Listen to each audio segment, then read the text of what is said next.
sound so sweet. You spit the facts while I keep the crowd on their feet. Football season be the reason that I be bringing this heat. Georgia music representing 104.3. Hey, welcome to the show.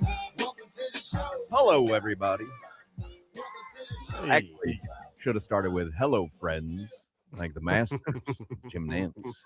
Masters is underway. I see we got it on a couple of the monitors here. I was watching this morning. I was greeted this morning when I woke up, looked down at my phone. I had a text from Josh Appel. It was a picture of his TV, and it was the Masters. It was like he was up at 7:30. I don't know when the first group teed off this morning, but I've had it on in the house. I'm in the studio now, but I had it on in the house all morning long. I did bet Bryson DeChambeau to win the first round. There was a promotion on the Hard Rock Bet app, $50 bonus bet if you don't win, whatever your Masters play is. So I bet Bryson DeChambeau to win the first round. I think he's 3 or 4 over. You'd have to scroll down to like 50th on the leaderboard to find Bryson DeChambeau. So that ticket is going to be converted into a bonus bet, which I will be using immediately when it comes to the Masters. Or abusing. We talked so much about Lungwood Aberg yesterday. I had to bet him. What'd you call him? Aberg. No, the first name is what had me. I think you call him. Oh, I thought you called him Lungvib. I thought you called him Aberg. We Oberg. talked about him, and I saw him on the list, and I had to bet him. Oberg. Yeah. I'm watching now. And there's something about the Masters. Heat have a big game tonight. Is that a fair comment, Solana? Is it a big game?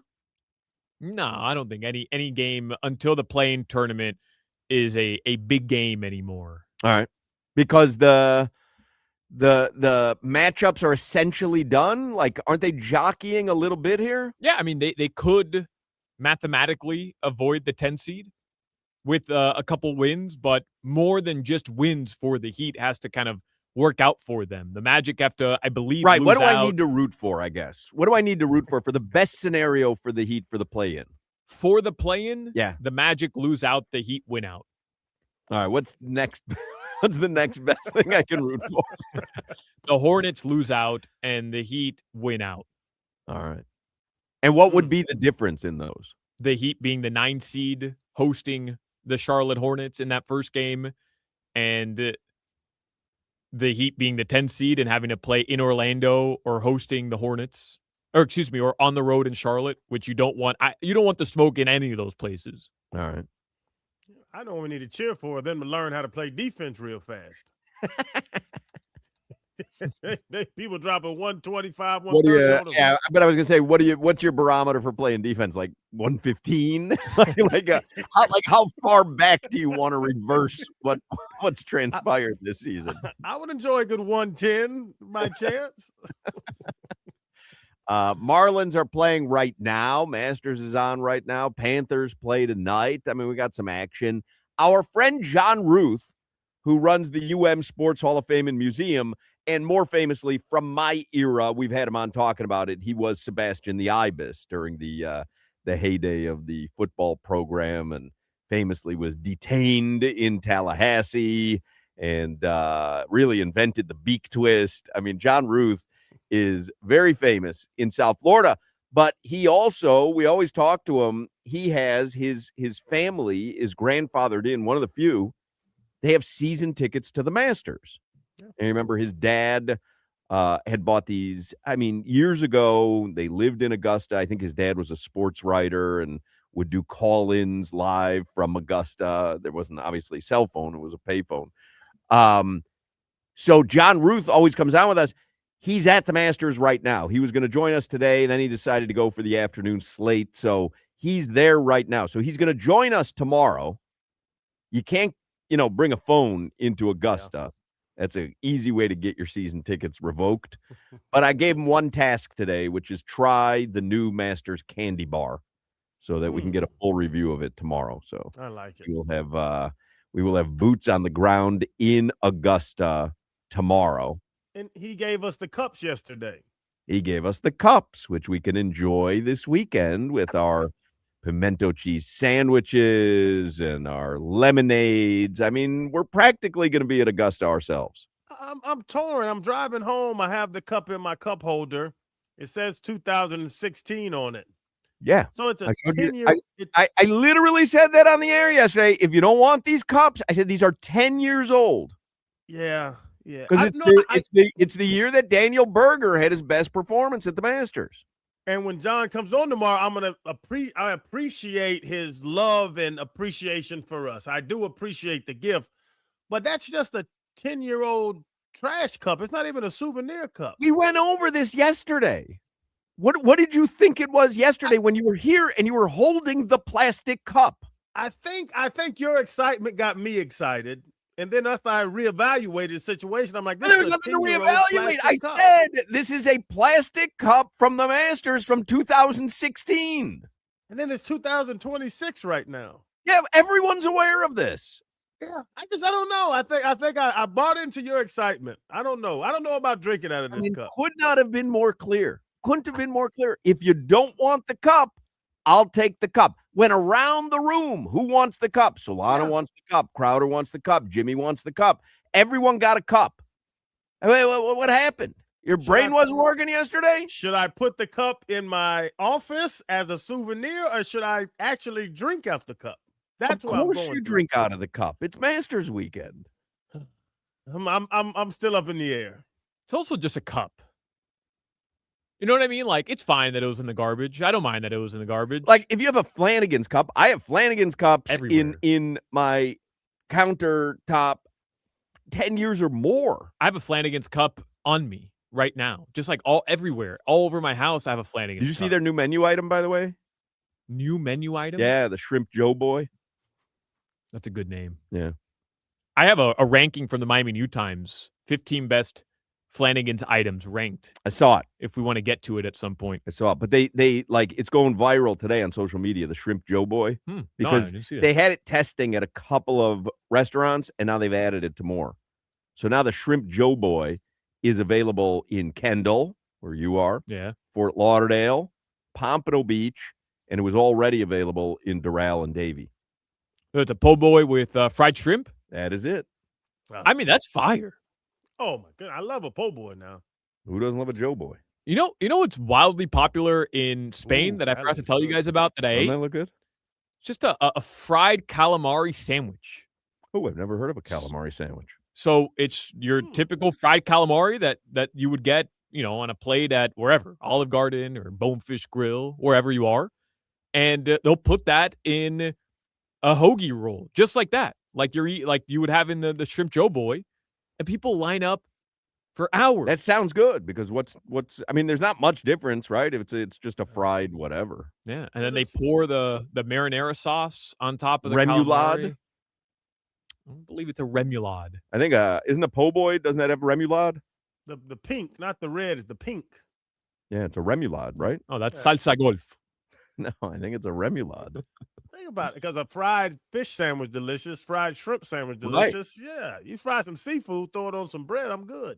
The one thing that we really miss anywhere, and I know I've mentioned this over, my 20-year broadcast career, and sporadically someone will say, "Oh, those are available."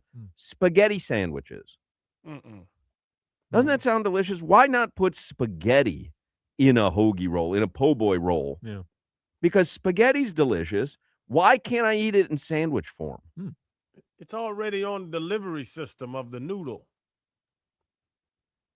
Well, no, the noodle is the spaghetti.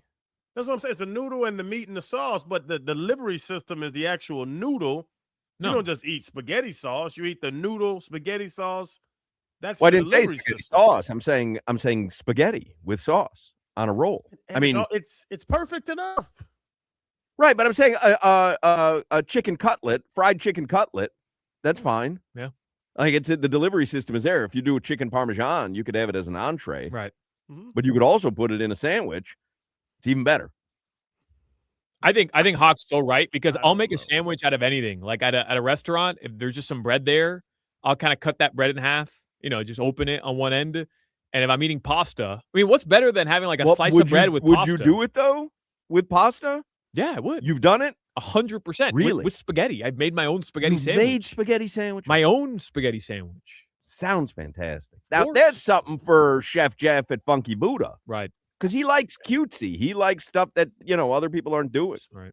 So you're saying just anything tasty, put it between two pieces of bread, it makes it tastier? Well, oftentimes, I just don't know why we don't have spaghetti sandwiches. I don't know why that seems to be the world's cutoff at sandwiches. We're pretty much putting anything in a sandwich at this point, but the world seems to be in agreement that you can't put spaghetti in a sandwich. It's already carved, meated, and sauced. I get it. It's a lot of carbs. I'm with you. But so is a breaded chicken cutlet in a sandwich. Like, there's plenty of carbs there as well. Yeah. Any pasta would be better in a sandwich. Like a tortellini sandwich. Tortellini sandwich, a penne sandwich. Penne sandwich. A lasagna sandwich. Oh, my God. That sounds fantastic. I had that the other day. Sounds crazy. How did we get on this topic? I don't know. A Reddit user, speaking of food, came up with a system to stop teams from tanking in the NBA. Did you see this? No.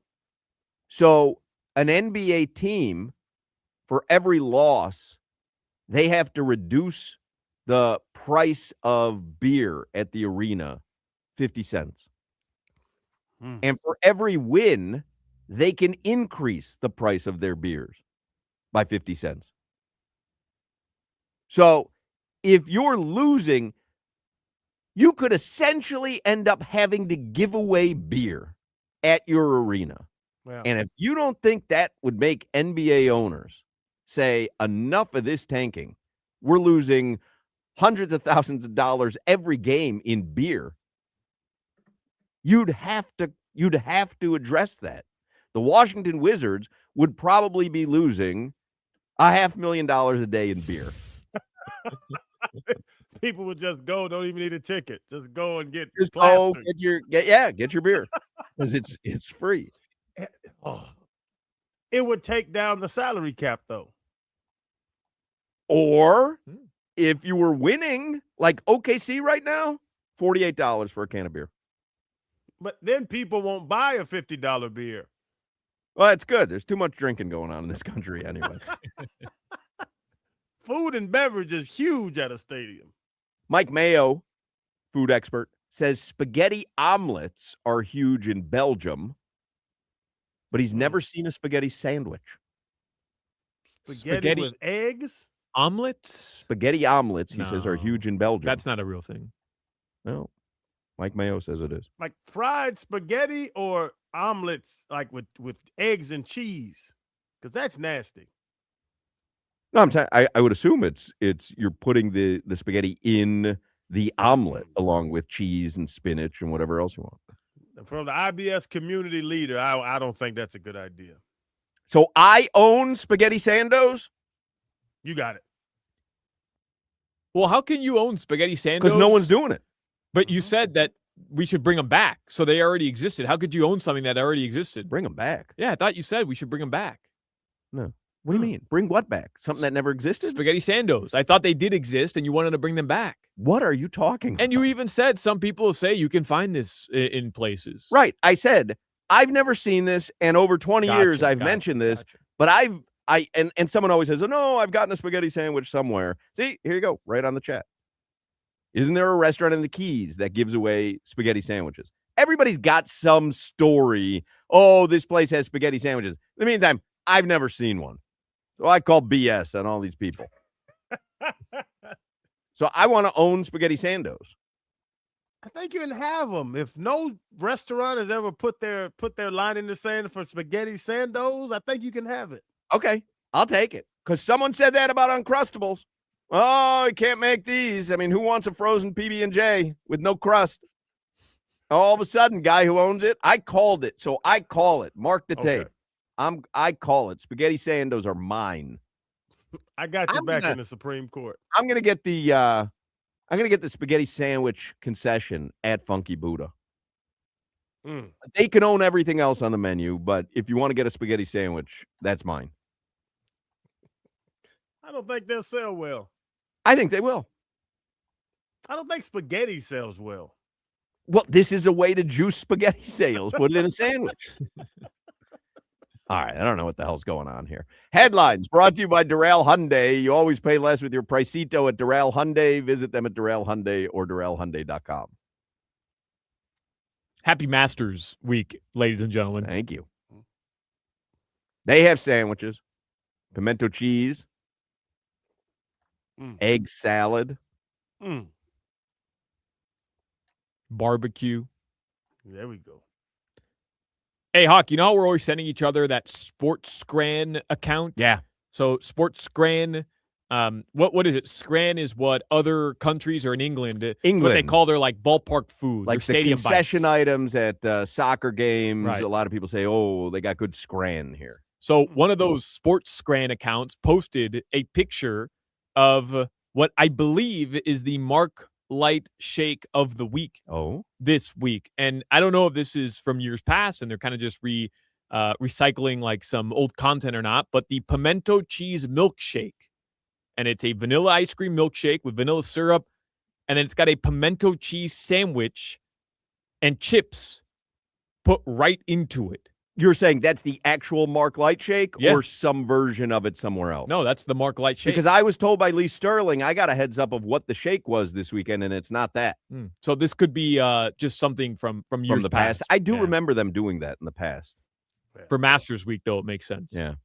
Because who they play, it's got to be, because I think it's something peach. I think, do they play a Georgia team this weekend? Let me double check. Wasn't really prepared for this conversation. This just popped up on my. I wasn't prepared for anything today, so it's all right by me.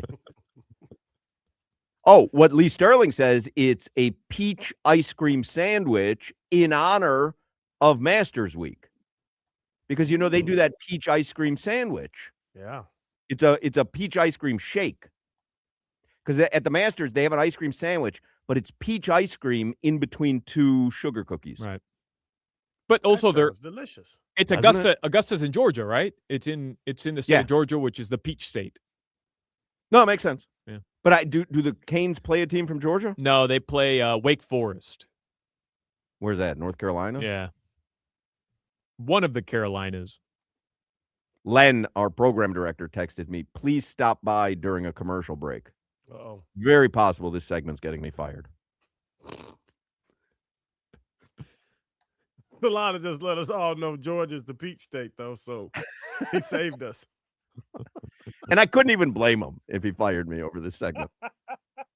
What's more likely, you're getting fired for this segment or Len brought a spaghetti sandwich for lunch today? Because I think both are very possible. They're on the table. They're on the table.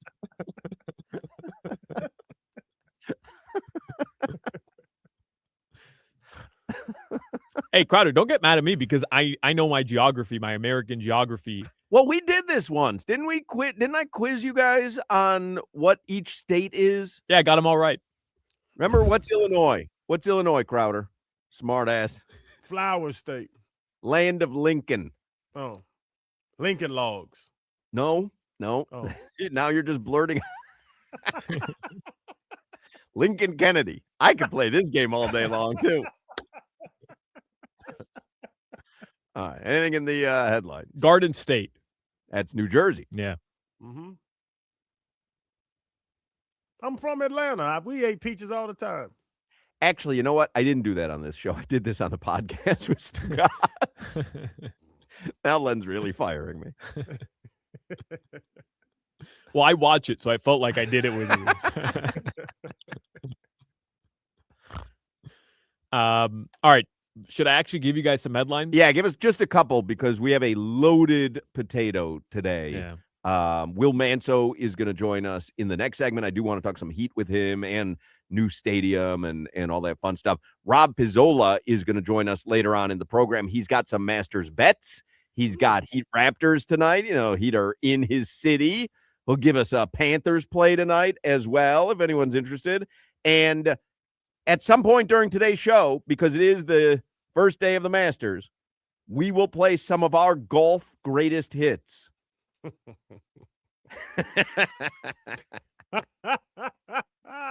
Maybe. How's the course playing?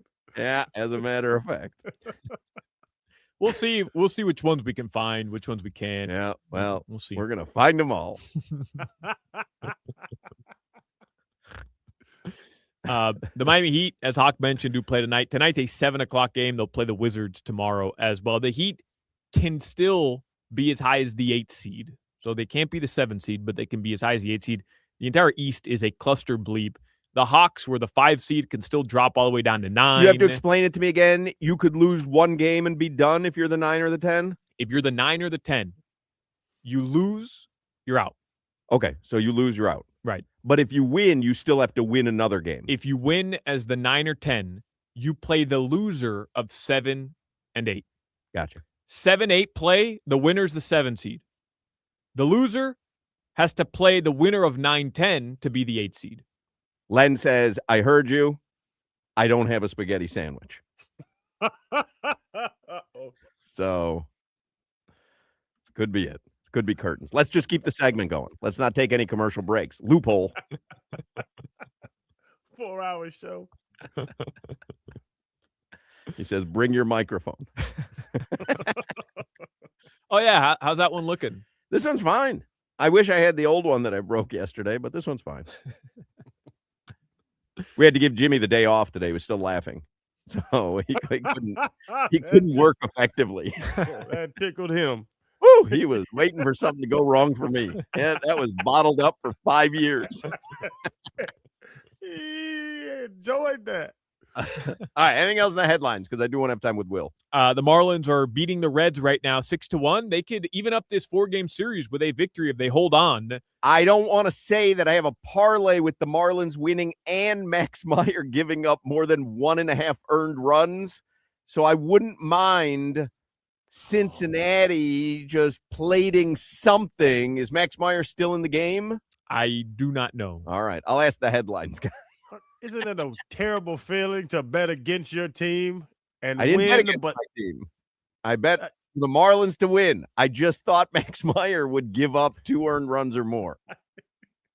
I bet against Sandy when he went 9 the other week. I was like, this was so dumb. I know. Feels terrible. Nah, Max Meyer's out. Damn it. Ridiculous.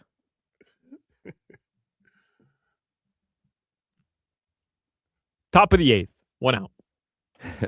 Chico chiming in. Max Meyer will definitely give up 2 runs. Well, he didn't.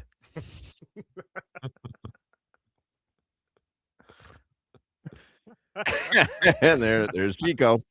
I was wrong AF. That's a good man. Admit his failures. That dude's funny. I like him. Famous last words. All right, your weather in South Florida right now. I miss him. Where is he? I don't know. I haven't seen him around for a while.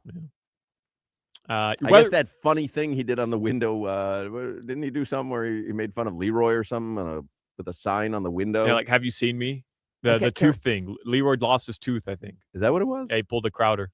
Huh. Hey, man, that's not funny. Well, I guess Leroy didn't find it that funny. They got rid of Chico. Damn. Oh, he says he's on his honeymoon.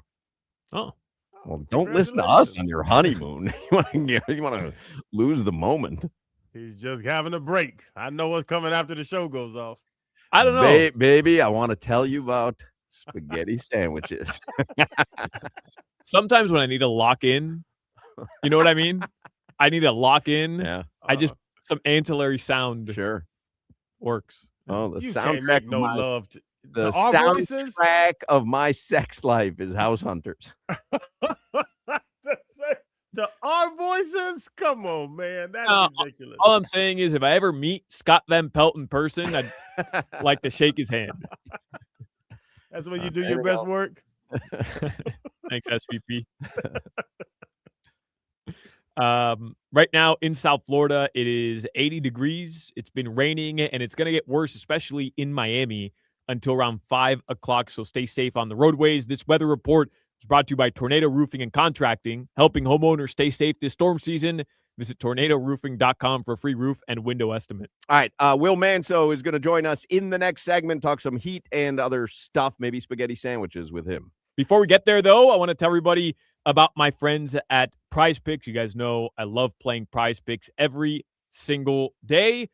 Could have had Max Meyer more than one strikeout like Hoch, or less than one strikeout like Hoch, or more than one run allowed, or less than one run allowed today. Hoch took more, and, well, it wasn't more. But that's how simple Prize Picks is, and you don't want to pass up your shot, especially with the playoffs around the corner. This really is the best time to have Prize Picks. Use my code Solana, SOLANA, and you're going to get $50 instantly in lineups when you play your first $5.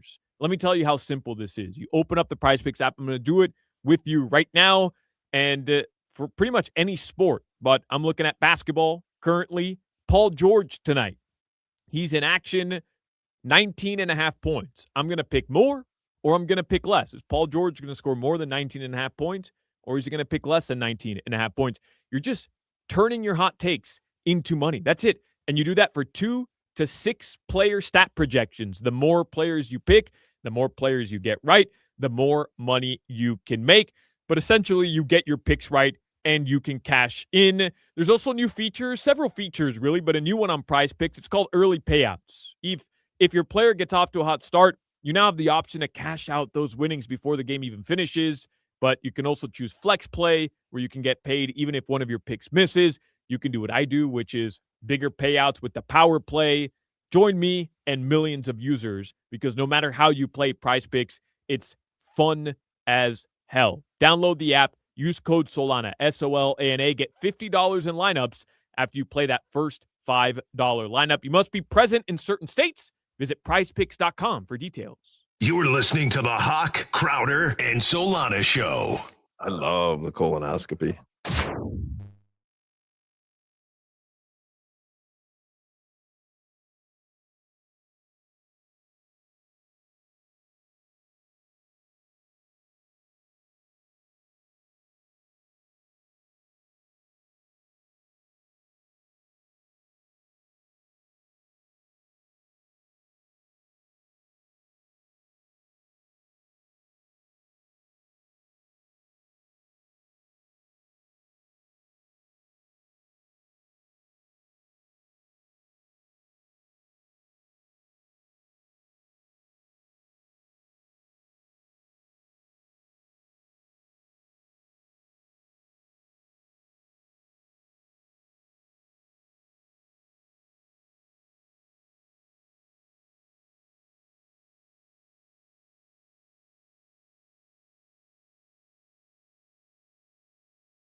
You know when Jimmy's not here because you get different music.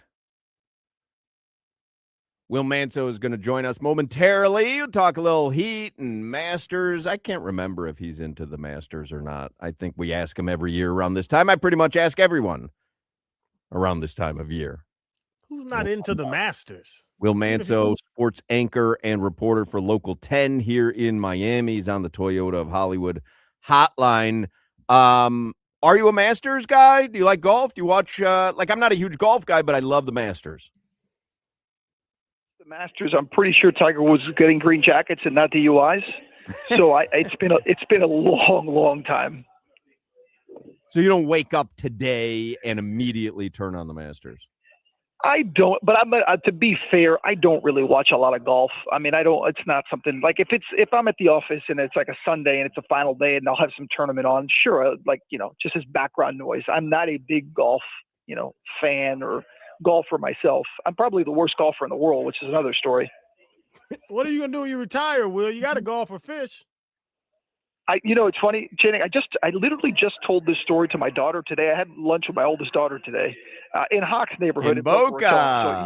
Little Louis Bossy action. It was me, Katie, and these two 80-year-olds. It was popping. So I'm having their.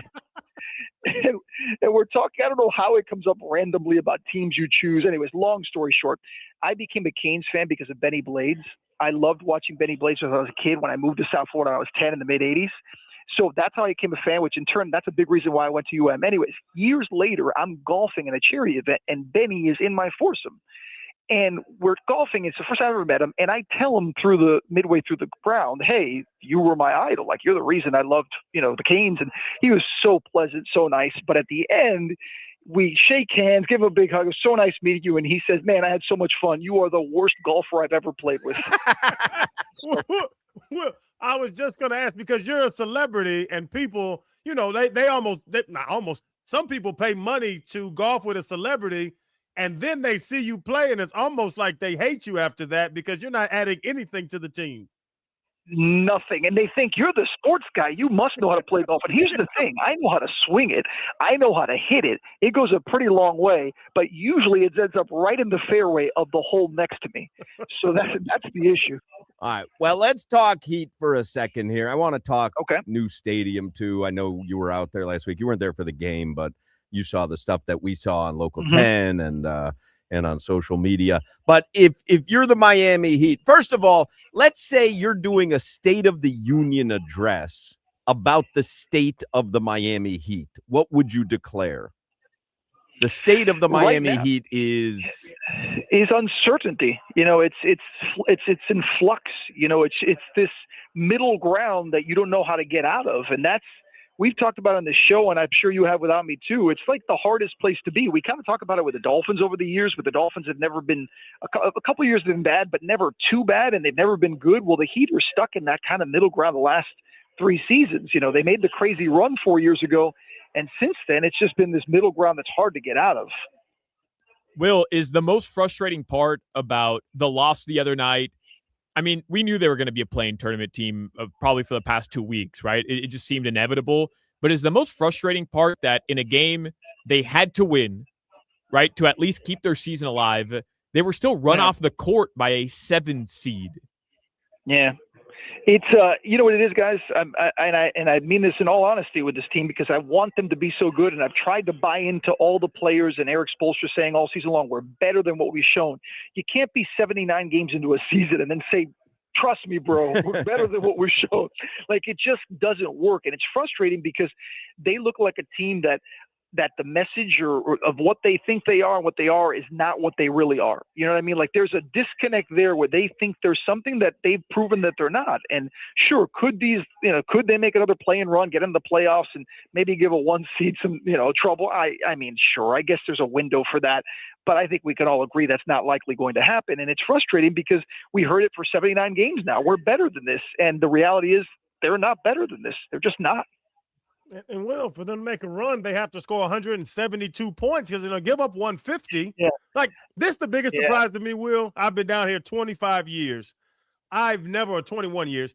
I've never seen a Heat defense this way. We've talked about it before. Is it the X's and O's and Jimmy's and Joe's?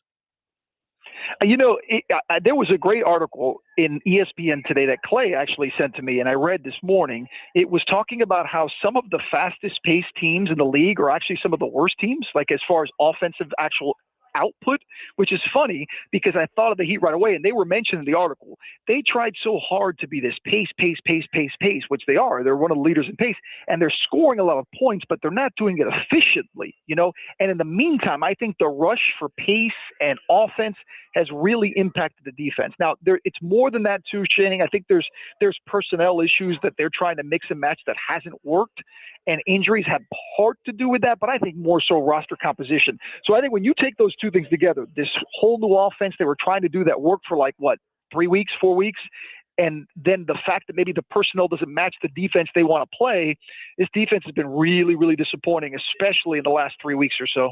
You give up anything and everything for Giannis, though. Except, I keep going back to Bam. I mean, I just Except don't see Bam. a scenario. Except Bam. Yeah, Except Bam. I don't see I don't see a scenario where anyone on this roster should be untouchable. And that's, and that's okay saying that. And I think if you had a real deep discussion with guys, and they were open about it, guys that are on this team, that have been on this team for a few years. I mean, Tyler Hero's a perfect example. Tyler's had to hear all the rumors for years. I think at this point, he's just conceded that, hey, if I get traded, I get traded. Life goes on. I like it here. I want to be here. And I think it kind of goes for all these guys. The roster has gotten kind of stale.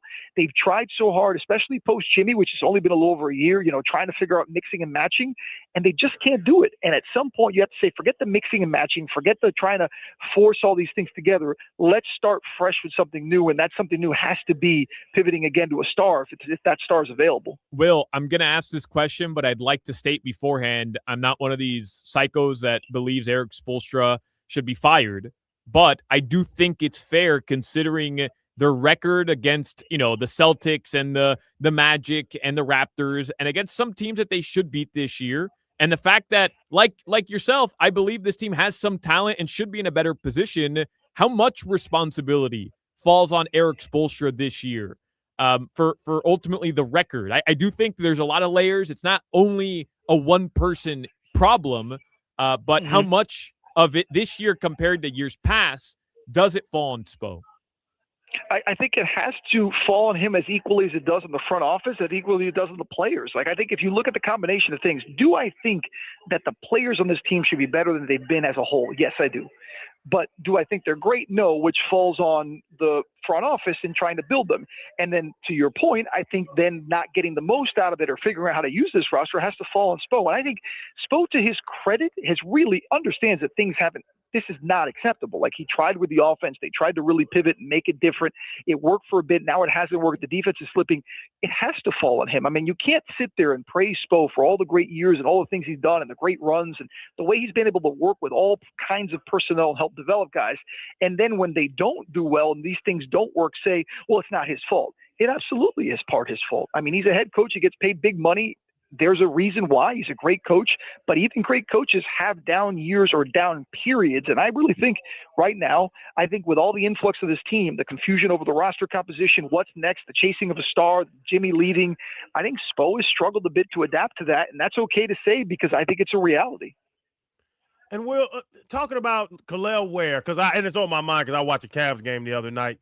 Could Kel'el go somewhere and be a Evan Mobley or Jared Allen or, like a Miles Turner? He's a very athletic big. And I see the athleticism, but I don't see the production. And I think that's part of the frustration of being a young player. And that's a young player that came, let's be honest, came with that reputation. If you look at just his skill set, his size, his ability, I mean, guy could shoot threes and play defense and block. He blocked 7 shots in the game a couple weeks ago. You look at that alone, he's a top 5 pick. You look at it and say, this guy's a monster. But he bounced around a couple colleges, it was more of a middle of a first round pick because I think there was that concern of can he take that next step? To answer your question, yes, I think there's more to give to Kel'el. I think the Heat know that. I think they would love to develop that. But I think the one thing we know about Eric Spoelstra, he's not going to just hand you the keys and say drive.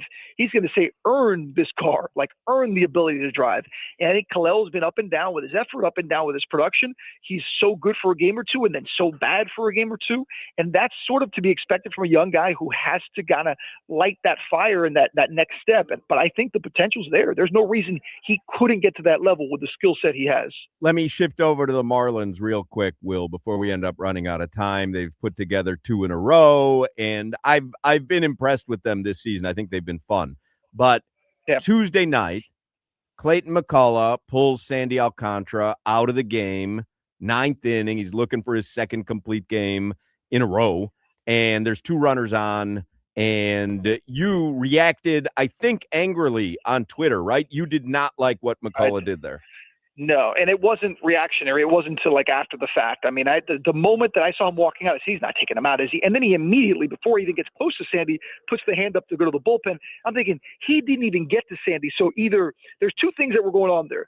Number one, it's an analytical decision. So it doesn't matter what Sandy's going to say. He's making this move based on numbers that they've crunched and information they had that this is the best move. So that's why he's coming out. Number 2 is he knows that if he gets up there and starts conversing with Sandy, Sandy's going to put his glove on his mouth and he's going to start screaming some profanities and saying, like he did with Don Mattingly. I don't know if you guys remember the video of him and Don Mattingly. I think it was a game in St. Louis where Mattingly came out first and second, 1 out in the 9th in a 1-run game. Same situation. It was a 1-run game, not a 2-run game. And Mattingly went out there and Sandy just let him have it through his glove. And Mattingly said, shoulder tap, all right, buddy, go get him. And Sandy got a double play to end the game and pitched a complete game. So I think McCullough knew that was going to happen, and that's why he took him out. But the bottom line is you don't take your ace out. I know that it's a cliche, but you win with your best, you lose with your best. In that point, there's no one in that bullpen that's better than Sandy Alcantara in that moment in that game. If he had thrown 120 pitches, sure. But at 95 pitches, it was a terrible move, and unfortunately, it cost him the game. But Will, doesn't Sandy earn? I'll just go to the guys I know: Dontrell, Jose, Sandy. Don't they earn that they don't even have to cuss him out? Like, you good, bro? Man, let me finish, coach. Okay. But also, I can see the other side where you have to protect your players, like you're talking about with pitch counts and all that. But don't those type of guys earn the ability to wave off the manager and be like, no, I'm good. Let me finish. Absolutely. There was only a few guys that could do that. And he's one of them, and he's done it before, like I just mentioned. And he said after the game, he said, I think I deserve to be talked to and discuss it before I'm pulled. And I mean, that's his way of saying, like, hey, talk to me, like, come out and tell me your reasoning. I'll tell you mine and we'll decide together. If you give me the good reason, like, hey, this is the best move for the team, I really think so. I still think Sandy fights it, but at least give him the opportunity. To your point, yes, he's an ace. He's a horse. The guy's pitched more complete games than pretty much every major league team the last 6 years by himself. Trust me, he knows if he's got something left. And I think in that case, it was clear he did. Real quick, we talked to you last week at New Stadium. You were there Thursday, Friday, leading up to the opening match. You weren't there for the opening match, but you saw the coverage on your station and social media. Pretty well done, no? For all the stuff that you saw going around at New Stadium, like, it kind of went off pretty well. They nailed it. They really did. And to their credit, and I think, look, there was all the talk about they didn't have the proper permit and they had to wait till the last minute. And what about the construction? We talked on the show, we talked last Friday, right? Yep. And I was telling you that it was like a kid hiding all his toys and all his clothes under the bed, and then everything is fine, and then later figure it out. That's exactly what they did. They moved all those cranes, all those trucks, all those construction equipment off property. If you went and looked at the aerials of that game on game day, it looked like, okay, yeah, there's construction around, but you don't see anything terrible. The stadium itself looked beautiful. There were some issues, obviously, as you would expect on a first game, little things, concession lines, things like that. They have to, that'll get better.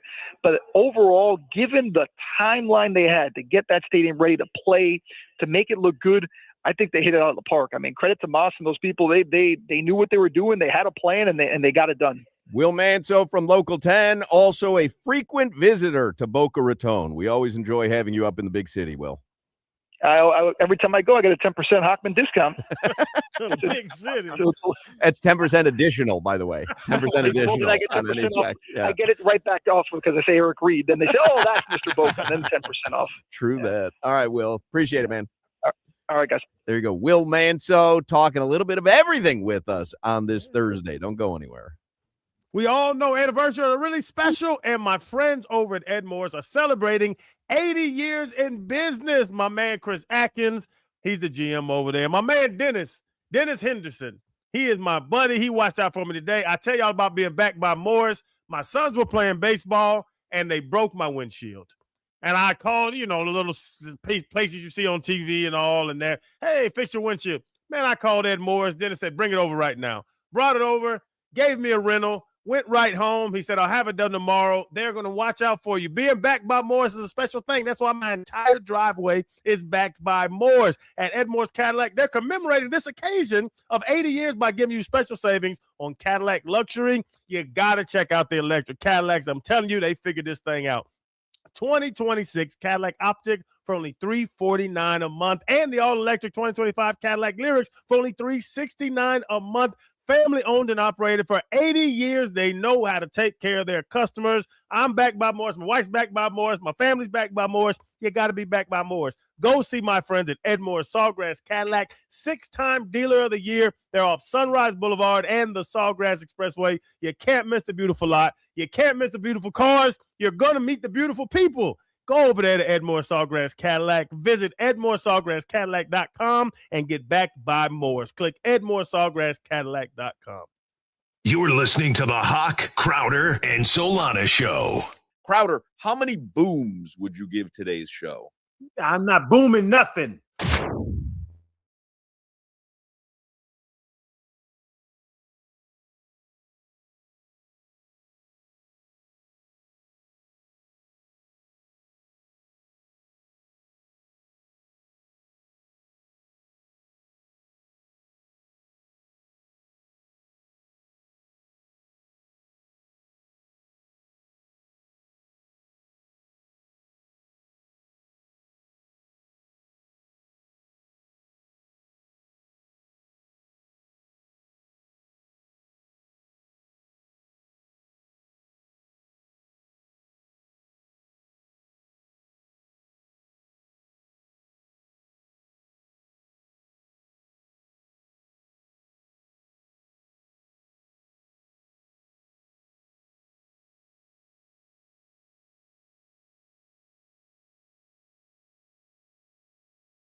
All right. Ready? Who's on top of the leaderboard here? Rory McIlroy, huh?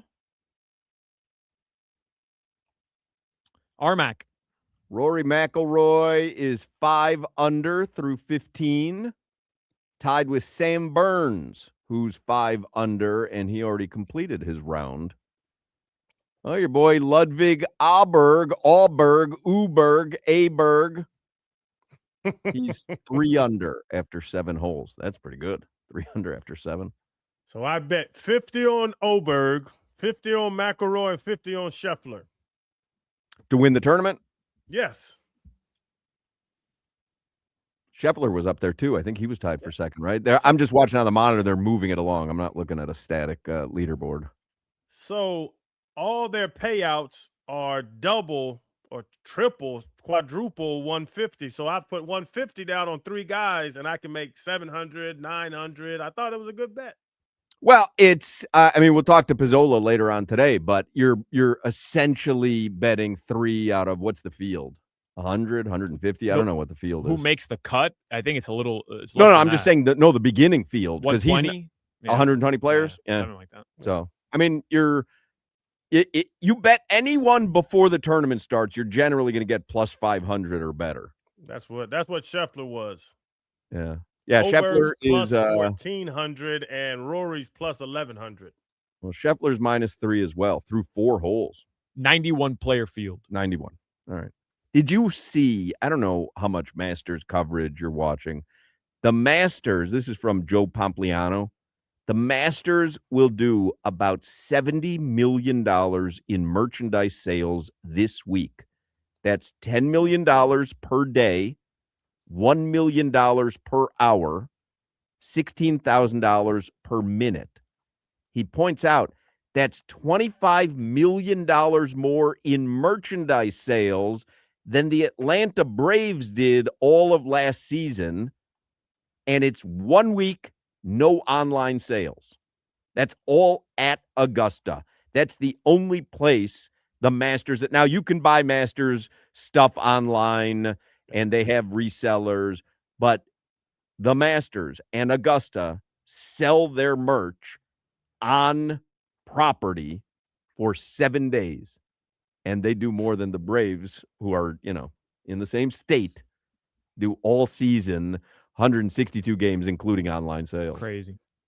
I'm no CFO, but it seemed like they figured that thing out. They do have a good system. You want to know how seriously they take no phones at Augusta? And I've seen reports of this before too. But I was reading this story in Yahoo Sports. Augusta National is serious about its no phones policy, and not even former major champions are immune. According to Golf Week, this week, Mark Calcavecchia, who I'm guessing you guys don't remember as a golfer, Mark Calcavecchia, who won the 1989 Open, and he came in second one year in the Masters. He was escorted out of Augusta this week by security in a phone-related incident. Patrons at Augusta National cannot have cell phones anywhere on property, a rule that's been repeated so often that it's a key foundational element of the Augusta National culture. In case you haven't been paying attention to golf for, the last 9 decades, the Masters also helpfully notes throughout every entryway to the course that phones are not permitted in any way. Calcavecchia, like most major winners, is invited to Augusta National every year as an honorary invitee. He won the 89 Open Championship. He played in 18 Masters, most recently in 2008. His best finish was second in 1988. His quote after the incident to Golf Week, "I've got nothing negative to say about Augusta National Golf Club and the Masters, so I think we should literally hang up right now," and hung up his phone. Because he doesn't want to get banned from Augusta. Yes, sir. But that's, you know what I mean? Like, because you see all this stuff. Oh, you can't make contact with a head coach, and Drake's giving a neck rub to Nick Nurse.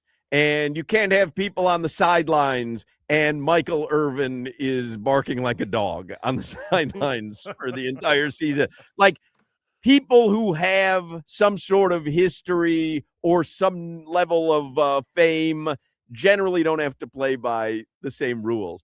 Mark Calcavecchia, who played in 18 Masters, got escorted off the damn property this week because he had a cell phone on him. That's funny. What if it was Tiger? What if it was Rory? You They don't think play they still put the hoof down? Yep. Yeah. Yeah. I don't think we know about it, though. That's possible. Mr. Woods, we'll save you the embarrassment. We're gonna ask you to leave. You've been reprimanded a couple times. We're gonna take you through the back. Nobody will know, but this is an issue. But for Mark Calcavecchia, hey, beat it.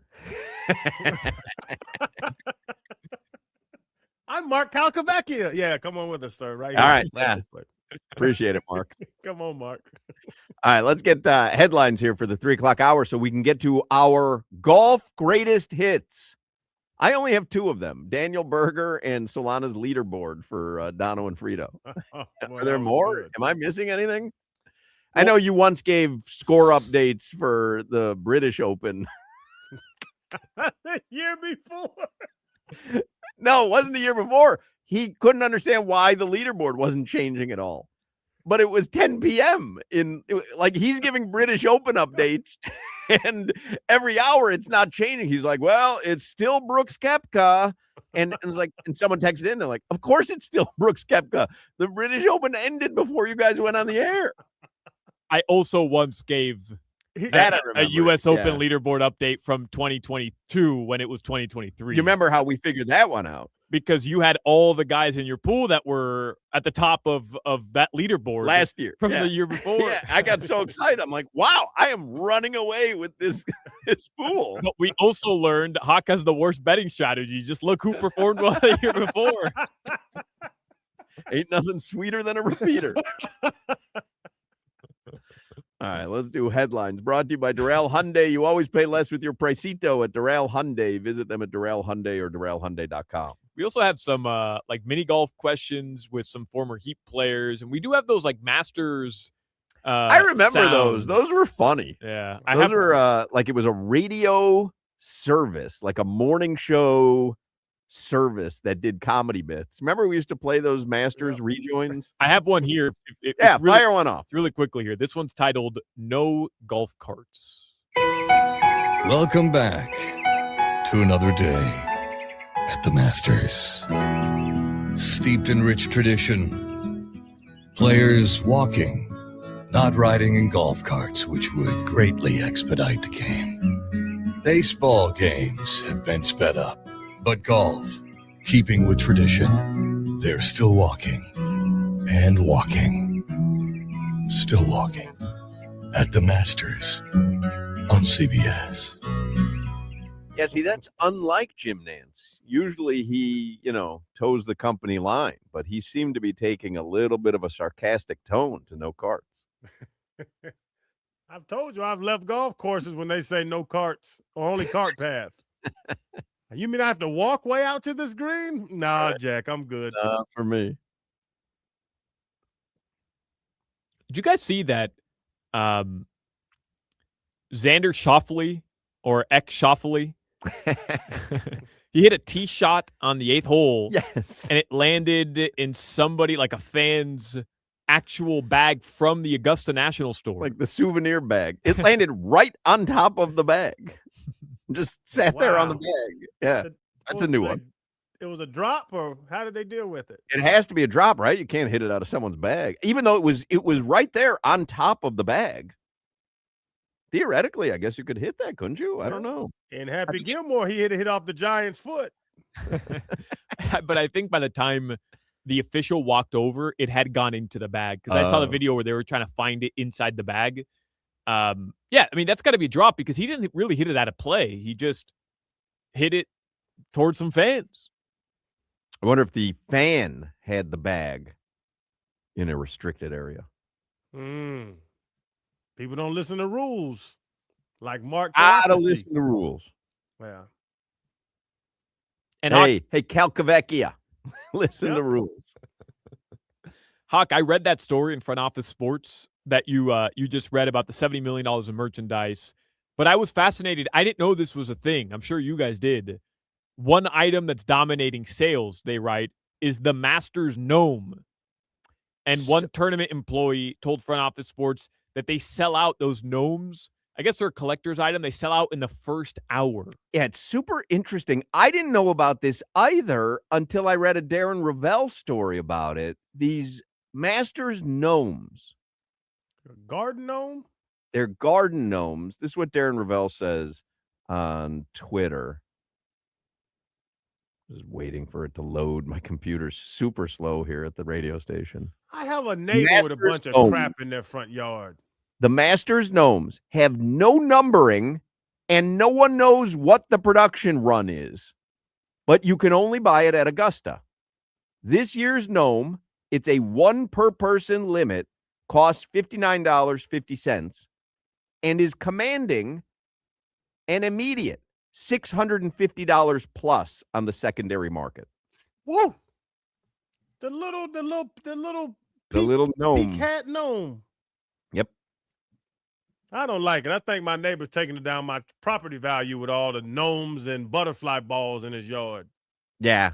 I don't think that does anything for property value. I go to see a house, there's a whole bunch of gnomes and the little whirly things and whatever. Yeah, the pinwheels. Yeah, Guy has four butterfly balls. Never seen a butterfly in his yard. 10 years. Yeah, you got to get out of there. He runs the HOA. He's my friend. So I have new neighbors, and I live in a complex. I have new neighbors, and nice people, like very cool, but they don't put their trash can away. Well, I don't like that. How do I handle this? Well, the HOA should handle that. You got an HOA there? We got an HOA. Yeah, they should handle that because they got to go through. They gotta make sure everyone's following the rules. Then you get a letter. Hey, you can only have your, usually it's, I don't know what time the garbage gets picked up. You can only put it out the night before, starting at 9 p.m. And then it's got to be brought in within 2 hours of the garbage being collected. Something like that. And I let go of my vice presidency because I did 8 years and can't do more than 8. But I used to be the one to go tell people, hey man, we can see a structure in your backyard from the street. You got to move that damn shack. You love that. Oh, I like to put the hoof down. Yeah. This is not an approved color of a mailbox, ma'am. What's the approved colors? Go on the website, but I know that's not approved. I don't want a dolphin mailbox next to me. You're such a dweeb. It really is. Oh, I hate that. I have 11 approved colors. Oh, I have no patience for HOA. Just none. Zero patience. That's because every HOA in Miami is trying to scam you. Every single one. But I don't know. I don't know how to. Well, they're not trying to scam you. They're residents. Oh, no. I understand how an HOA is supposed to work, Hoch. But in Miami-Dade County. But in other words, how would they scam you? They're all residents in the same place. It's not like because there's just money laundering schemes all across Miami. Look right. up. Okay. Look up the hammocks HOA situation. And I'm not telling you that HOAs don't go bankrupt. And I'm not telling you that there aren't HOAs where a president is found to have been embezzling. Like every HOA in Miami. But to say that they're money laundering, it makes no sense. It's not a scheme. Money, Hoch. Embezzling money. Embezzling, yes, but that would be one person embezzling money from an HOA. All and in on it. They're all in on it, man. Who's all in on Everybody. it? All your neighbors. Everybody.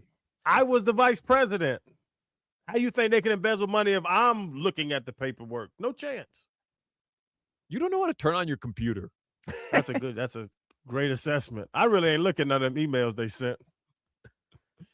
The Miami Heat do play tonight. Is that Marlins game final, by the way? Yeah. It is. 8-1. Yeah. How about the Fish? Yeah. Fighting Fish, bro. Yeah. 2 in a row. They split that series with the Nationals. It was a getaway game. So they're going to be out on the road tomorrow. They'll play in Detroit. The other day, I look in my backyard. There's 7 teenagers that have went around my fence fishing in my yard. And I went back there and I asked, like, "Did this how you were brought up? Your mother and father would approve you of going on private property, on somebody else's property, to play around in their yard. Is this?" And all 7 of y'all made this decision together. Yeah, beat it, Grandpa. You'll call the And cops on like a house party in your neighborhood No, if it's I won't call up, the cops. I am the cop. I told you I'm a U.S. Marshal. but you're not. Self-deputized. Damn, Jack. I'll give somebody pure hell. You want to guess what the line is for the Heat game tonight? Raptors -4.5. They whooped them -8.5. Raptors -3.5. It was Raptors -1, right? On 1.5, Tuesday? I think, is what it closed at. I can't bet the Heat. I just because I don't know what Heat you're getting. I don't know which version you're getting. That's why I went high with it. They wore them off, ran them off the court, wore them out the other night. But here's the thing. I could totally see the Heat tonight dominating. Start to finish, better team. They hit 16 to 18 threes.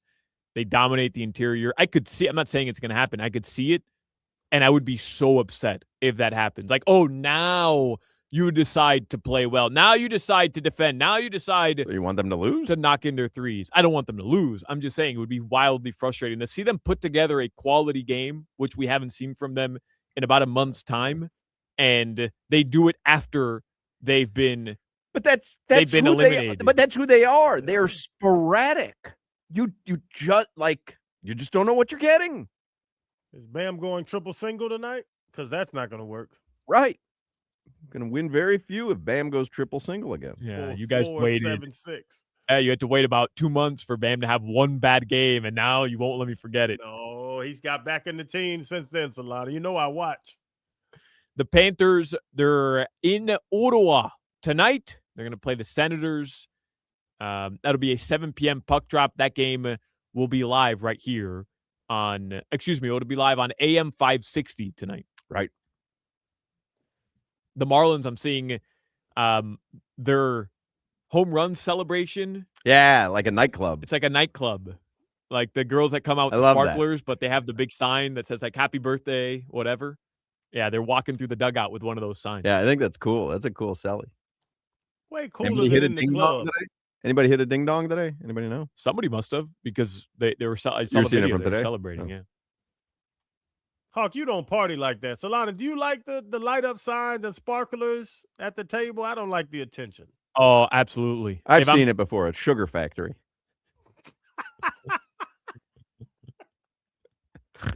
They have it at clubs too. It's just embarrassing to me. Like I bought a bottle. Just bring my bottle out, put it in the ice. Nah, man. But Even when if- the right women bring it out, though, that's Right. it's not the sign so much. It's who's carrying the sign. even if I buy a water bottle, Crowder, that's how I want them to bring it out to me. I want everybody to know in that club. It's like being at Jackson's when you get the kitchen sink and they light some sparklers. No attention needed. Let me sit in my corner. I don't see any ding dongs today for the Marlins. No.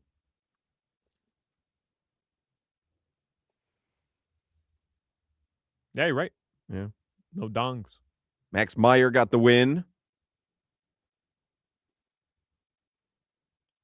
Only gave up one earned run, Hawk. Sorry about that. I know. 4 Ks, though. His over under, I think, was 5.5. I think he needed 6. Guy stinks. So Steph Curry is ruled out today. The Warriors are supposed to play the Lakers. And I was reading in Yahoo a couple minutes ago, there won't be a LeBron James, Steph Curry matchup this season at all. This would have been the last opportunity, and it's not going to happen in the regular season, at least. Lakers aren't going deep in the playoffs, and Golden State's not good either. Listen, LeBron, Steph, that's fine. But where are we at now in the NBA? We want what? Wemby, KD, or Wemby, SGA. You know what I mean? Like, there's different matchups now that have more. Do we, though? I think so. Yeah. I Wemby, am Jokic. mesmerized watching Wemby play basketball just because he's so big and athletic. Yeah, I don't know. I think I'd still pick a LeBron, Steph Curry, Western Conference Finals. I'm not saying it's going to happen. I realize it's not. Over San Antonio, OKC? You know how boring that series is going to be? Like Wemby, Wemby, 100%. He's I the can't. opposite of boring, though. I can't watch. Okay, fine, but Wemby. But I can't watch OKC. But it's the one team that can, like, I think those are the two teams that would give you the best series. Hawk, they would. And I'm with Solana halfway. Wemby, what's the boy's name? Castle and Vassell? Yeah, no. Those are Devin Vassell. crazy athletic, good young players. Bro, Vassell hit a shot last night that was stupid. Just stupid.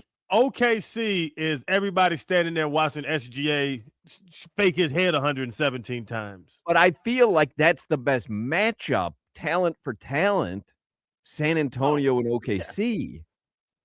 No, for Hawk, sure. you're gonna, You know what I mean? Like sure. who would you pick in that 7-game series? Could you, like, you couldn't say definitively, OKC easy. No idea. Yeah. Hawk, you're gonna get your wish because that's gonna be the Western Conference Finals. I think so, right? Is everyone going to be out for the Lakers for the playoffs? No. I mean, everyone's going to be back? I mean, we don't know yet. They said for sure Luka and Austin Reeves out for the remainder of the regular season, and then we'll see. Okay, so they're possibly okay for the playoffs. Yeah. Okay. Yeah. I think the hope is that they'll both be back for the playoffs. Yeah, but obviously. again, there's no official word yet. I got you. Luka went to Europe. Somebody got to knock these Knicks out, so I don't have to watch Karl Anthony Towns. I don't know, man. Goodness gracious. I don't know. You don't think Joker versus Wemby would be a more fun matchup? Cade Cunningham, by the way, was back last night. So he he's played back last night? Yeah. Give me the 8 seed. Watch Duncan Robinson brick threes in the first round. I just want to make sure I have this correct. You want Detroit. You feel that's the easiest pathway for the Heat? Heat in 5. All right. I know what Duncan's going to do in that first round. He's going to brick threes. I know what he's going to do in that first round against the Heat. Going to light their asses up. Man, I miss him. I miss Duncan Robinson so much, man. All right, guys. Your weather right now in South Florida, it is 80 degrees. Tonight, the lows are going to drop into the 70s, and it is supposed to be raining for parts of South Florida into this evening. So drive safely. This weather report was brought to you by Tornado Roofing and Contracting, helping keep your home and family safe when the storms roll in. Visit tornadoroofing.com for your free roof and window estimate. DeChambeau on the 18th right now. 3 over. What a bum. Guy stinks. That's a big joker. He's the group I watch, too. When the group's on ESPN Plus, you could just pick a group. I'm like, well, I'm betting DeChambeau to win today, and I'm going to watch the DeChambeau group. Guy stinks. Spend most of his day in the trap. It is funny because they asked him about his rivalry with Rory McIlroy. I don't know if you guys saw those comments. No. And yeah, like those guys don't like each other. And he was cool about it. He said, look, I respect the hell out of him, but do I want him to win? Absolutely not. I want to go up against him and I want to beat him, and it's good for the game of golf. But it is funny after those comments, Rory's top of the leaderboard and this bum's 3 over. DJ loves Bryson DeChambeau because he's so active on social media. Like, he's always doing wacky stuff. He's like the new school golfer, which is why a lot of the older guys don't like him. He just wants to rip drives. He's vocal. He'll hype himself up after shots. Like, he's part of the new school of golf. All right, we're going to play our golf greatest hits in the next segment, which is just 2, I think. In Miami, we go to the beach for a little solcito, dance the day away with a little salsita, and when you want a low price, you always pay less with your Pricito at Doral Hyundai. Take advantage of a Pricito now on all your favorite new Hyundai models like a Tucson, Elantra, Santa Fe, Ioniq, Palisade, and more. All with owner assurance, America's best warranty, 10 years, 100,000 miles, and Hyundai complimentary maintenance. Don't miss your chance to save on a new Hyundai with easy financing, fast service, and the best value for your money, because you always pay less with your Pricito at Doral Hyundai. Visit them at Doral Hyundai or DoralHyundai.com. This is Hoch, Crowder, and Solana. You're not going to learn anything about sports on this show. I'm sorry, you're not. But I know McDonald's.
Welcome back to another day at the Masters. You're getting sleepy. Very sleepy. It's all right. So just relax. We'll be here to recap when you wake up from your nap at the Masters on CBS. I find those funny. I think they're funny. They're funny. This is rumors? It is. Wow. Timex Social Club? Wow. Love TSC. Did you know this song, or did you just pull that out of nowhere? I only play deep cuts, Hawk. But do you know this song? Yeah. TSC. Do you really? Yeah. Honey It's not play TS. deep cuts. Yeah. Crank it up. Do you know this song? Do you remember this song, Crowder? No, never heard in my life. You don't remember this? This is kind of your era. I was in different clubs than you. No, this is black club music. This is Timex Social Club? Time X Social Club. Timex. Like the watch? Mm-hmm. Nah, they didn't make it with T.I. or Pastor Troy. You know this song, Solana? Yeah. For real? Yeah. I used to wear my Timex This was before you were born. and listen to TSC. No, keep doing that. Doesn't exist. You know what? Quit doing that. It's a great song.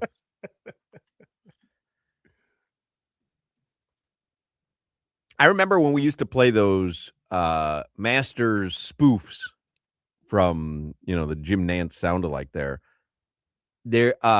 Eric Lawson tweeted out one year. He's like, usually love what Hochman and Crowder do. These are just whack and hokey, something like that.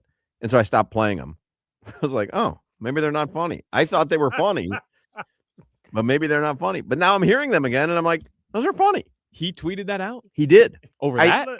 I absolutely remember Lawson tweeting out, why are they like, because we would play him for every rejoin. Right. And then I was like, maybe I have the wrong radar on this one. I love Lawson. You let him dictate our programming? Yeah, I did on those. Yeah. Because he never said anything negative about the show. Right. But I'm surprised that is what, like, of all the things that we've done that has been corny. Right. I don't know. I just remember that I'm so nervous to move this microphone because I broke the one yesterday. You have to go to Steph and tell him you broke another one. That would be so Could funny. you imagine? Text him. Hey, I broke. Just text him. See how quick he comes running over here. All right, let's play in honor of the Masters. Somebody had put on the chat, it's a while ago, I can't find it, but am I the only person not interested in the Masters? No, I was never interested in the Masters, really interested till I hit my 50s. Yeah. I'm 56. We never used to do it this much until 6 years ago. It was 6, 7 years ago. All of a sudden, and I think this is a rite of passage as you get old, that you, for whatever reason, you look forward to the Masters. When I was young, I couldn't figure out why my dad was so into it every year, why he watched it. Now, admittedly, I'm not a golfer. I don't think you were really into it till I started to get into it and force-fed it on the show. The golf, I like golfing, but I wouldn't watch it as much until we talked about it a lot. Then I started watching it. Everyone liked watching Tiger. I didn't know all the intricacies about Augusta National and the Masters till we started talking about it on the show, and I would dig in more and find out all this wacky stuff that I just didn't know. I like something that's steeped in tradition. I also like something that's out of the ordinary because everything else is so commercialized and the Masters is so completely different. Oh, it's on a team because I golfed when I was playing, but it was 10 guys max on a 50-man roster that even thought about golf. Yeah, that was not like a cool sport. And then now it is, but it wasn't back in the day. No, that's why when Joey Porter got here in 08, it was so weird that his big crazy tail and I like to golf, and that's why we got kicked off of Grand Oaks for fighting with a lot of vodka. I could see that. Were you ever into the Masters before this show, Solana?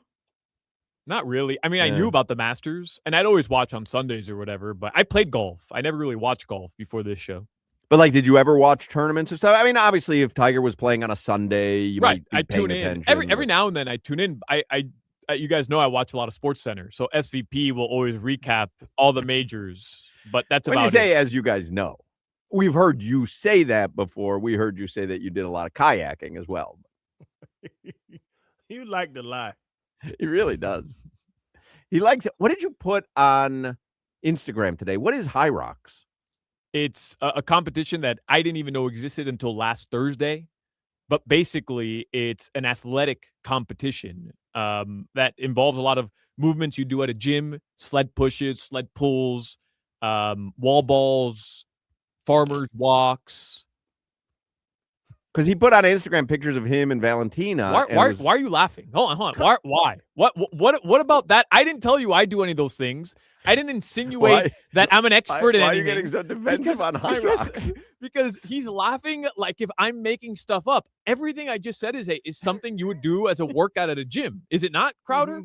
It Okay. is. And did I suggest that I'm an expert in any of that stuff? Did I even talk about me doing any of that stuff? You know how it is, Hawk. You know the wall balls, the sled pushes, the sled pulls. You know the ball wall. Hey, get out of here, man. What are you talking about? I mean, all I did was state certain exercises, and he starts laughing, and I don't understand why. What, I can't know about exercises now? Go to LA Fitness and stare at people. Watch people do wall balls. So Valentina last week on Thursday, she goes, "Hey, we should do this." She sends me a video, High Rocks. And I start watching the video. I'm like, "Are you out of your mind?" Like everybody doing this has a six-pack. Everybody's in unbelievable shape, and you have to run 8 kilometers, and in between each kilometer, you're 100 wall balls, rowing for 1,000 meters. Wall balls.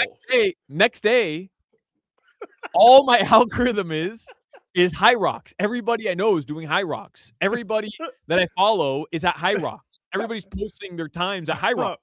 Hawk, So we're gonna do it. We're doing it next year. Hawk, were you there when Solana was telling me about Glute Day? No, I don't remember. I think you mentioned it on the air. He spends a full day working on his butt cheeks in the gym. Right. I do remember that. So when I hear him talk about wall ball and all this stuff, I have to giggle because you do Glute Day. Because I saw him posted on Instagram, and I thought he meant Hydrox, which are the terrible Oreo cookies. Yeah. And I'm like, all right, I'll be in that competition. Yeah. I mean, I don't know but he was like, no, High Rocks. Then my son must have seen it on Instagram because he texted me. He's like, tell Solana High Rocks is awful. Right.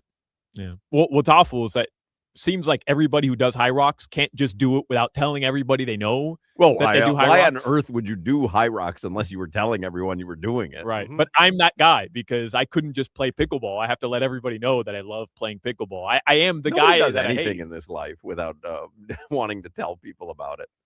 One of my biggest pet peeves. If you don't have a video, it never happened. I agree.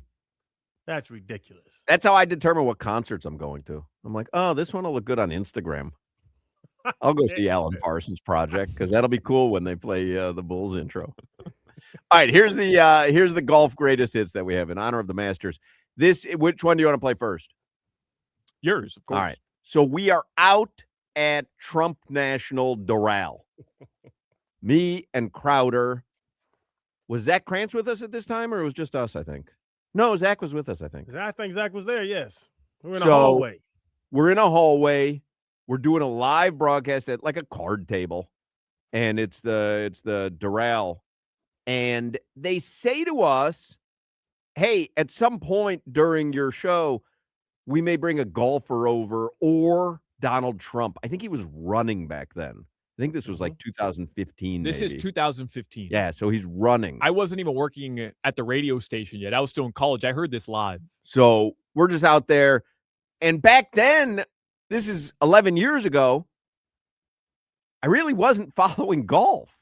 I'm telling you, I only really got involved in the Masters like 6 years ago when I turned 50. So, like, I know rudimentary stuff, But I don't know, who's who. So I'm like, unless they bring over Tiger, Chichi Rodriguez, or Phil Mickelson. And what they didn't give us a list of these 5 guys might come. Right. They just said a golfer might come over. And then all of a sudden we're live on the air, and some guy from the Doral walks over, and they're like literally in my ear, Daniel Berger. Because I don't even think we had an on-site producer there. I mean, Zach was with us, but he was part of the show. I think Tree was the engineer. And we had to as they say it, we're all going on our phones to try to find out information about the kid, and he's sitting there. He's sitting there. And they just plop him down. We're in the beginning of a segment. So it's not even it was just very ham-handed. So I just go to Wikipedia on my computer and hey, Tommy Tige is here. Tell you what, man, Tommy Tige, 4th consecutive play-in season, man. He is just going through the motions. It is like when I see him walking down the hall, it is like 28 days later. Just dealing with life. Just.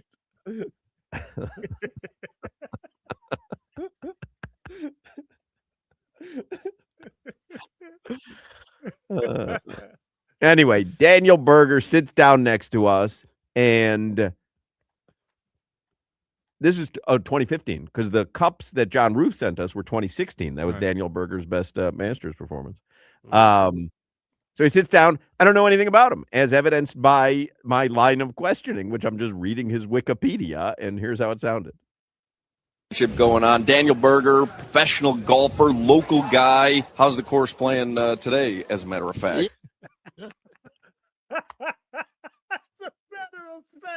It's such a terrible question. It's not a terrible question if you've spoken to someone the day before and they had an issue with the course, and everyone knew they had an issue with the course, and you were kind of regurgitating that info, and you go, oh, well, how's it playing today, as a matter of fact?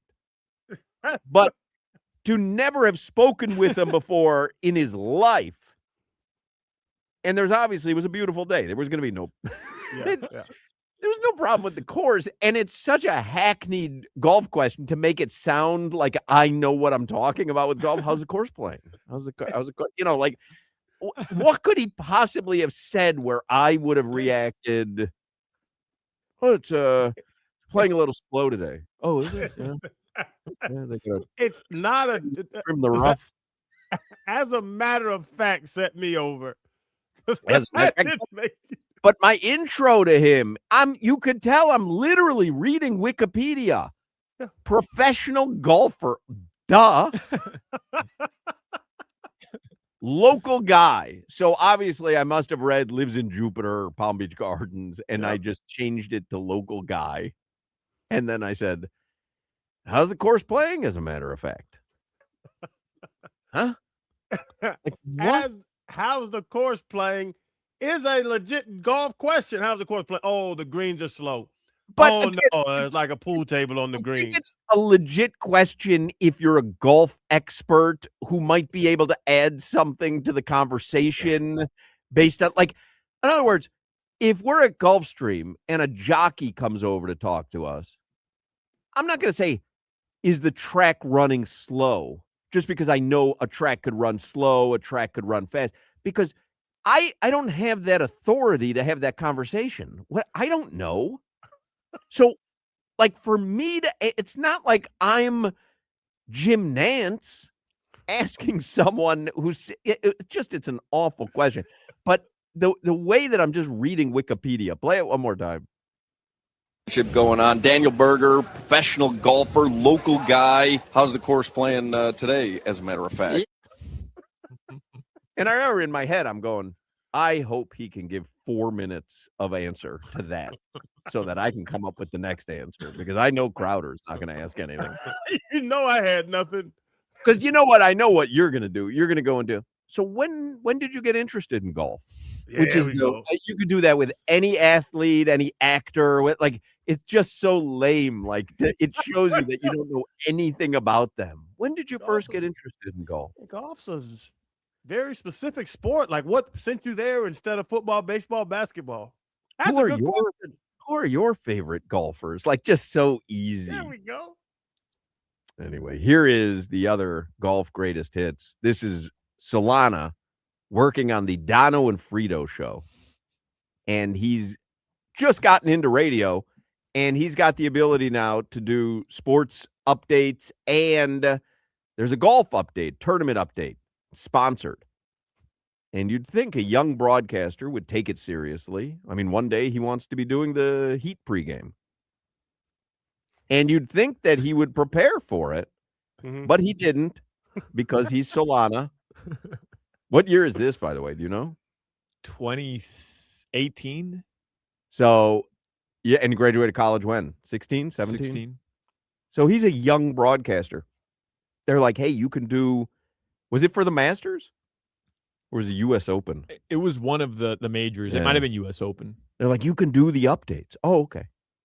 And he pulls up a leaderboard, and it's just so obvious he doesn't know what he's looking at. It's just a disaster. Here it is. Over to the PGA Championship leaderboard, as B On is 3 under par right now, tied with B Horschel and Thompson. I don't know golf. I got to be honest. You good over there, Dono? I don't know their first names. You couldn't find a leaderboard with the first names? No, I could not. Golf expert Alex Solana. This PGA Championship leaderboard update was brought to you by Edwin Watts Golf Shops, home of the 90-day 100% satisfaction guaranteed. God, it's so great because I love it. He's like, you good over there, Dono? Yeah, I'm fine. You're supposed to be doing a golf update. I'm hosting a show if you haven't noticed, jackass. You good over there, Dono? Yeah. What made you think I'm not good?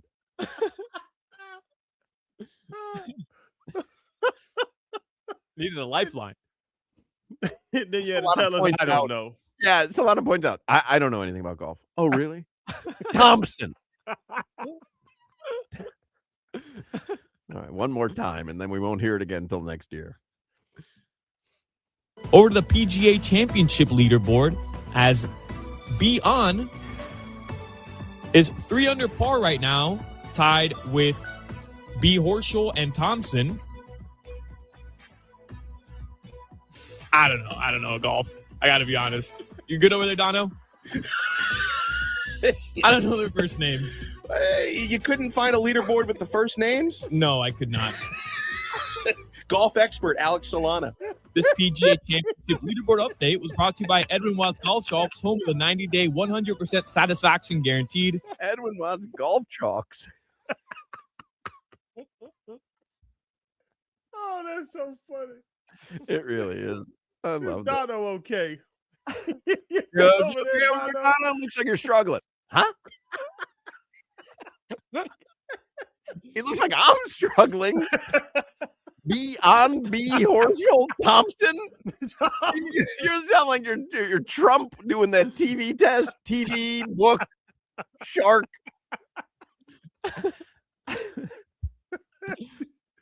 Thompson. Hey, you good over there, Dono?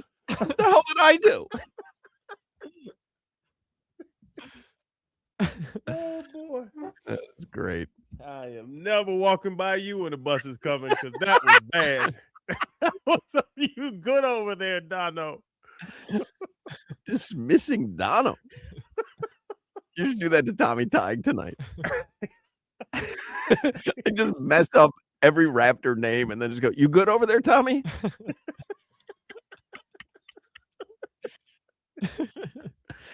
All right, 4:00 hours coming up. Make a plan to spend a day enjoying the great horse racing at Gulfstream Park, where the track is running fast, as a matter of fact. Hallandale Beach, they have live racing Thursdays through Sundays for the entire month of April. Cirque du Soleil Lucia is currently playing at Gulfstream Park right now. That runs through April 25th. You can go there, watch that under the big top. Mark your calendar for the annual Kentucky Derby Trackside Watch Party, Saturday, May 2nd. Details and tickets are available at gulfstreampark.com/events. Gulfstream Park, perfect for a day of racing and fun. Also a perfect venue for groups, events, and private parties. They host groups from 10 to over 1,000 people. Make it a day at Gulfstream Park. Nothing better than a beautiful South Florida day, betting on some horse racing and enjoying the great sights and sounds at Gulfstream Park. Get all the details right now at gulfstreampark.com. You're listening to the Hoch, Crowder, and Solana Show. Every night in my dreams, I see you, I feel you.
This is Planet Rock from Africa Bambaataa. And the reason that we're playing it, I just saw on TMZ, Africa Bambaataa has died.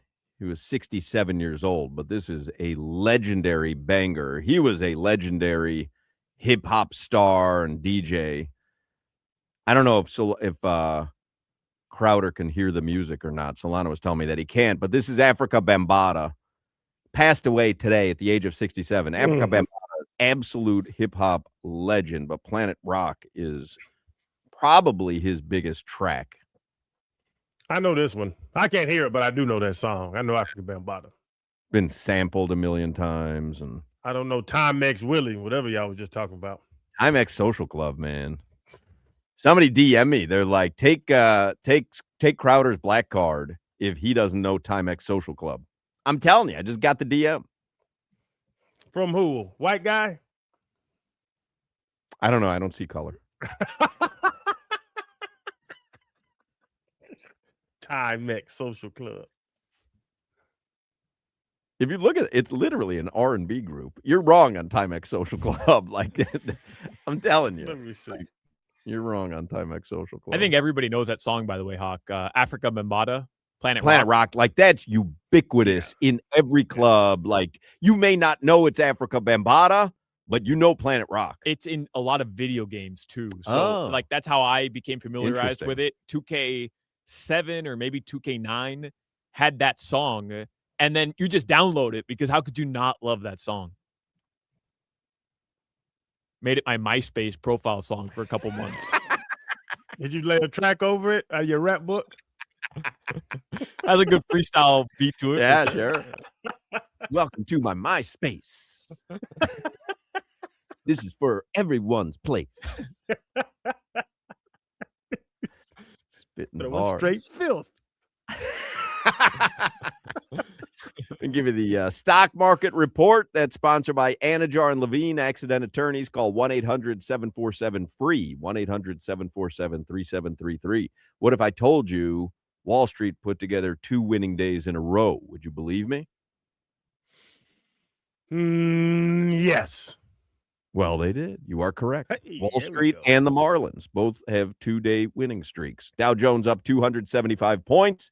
S&P 500 up 41 points, and the NASDAQ up 187 points. Let's do 15 minutes of heat. That's brought to you by Doral Kia, home of the Pricito, our lowest price. Visit them at Doral Kia or DoralKia.com. Give you some lines for the Heat game tonight. By the way, preheat tonight is 5:45. Starts a little bit early tonight because it's a 7 p.m. tip-off in Toronto, home of Rob Pizzola, who's going to join us in the next segment, by the way. He's got a pick for the Heat Raptors game.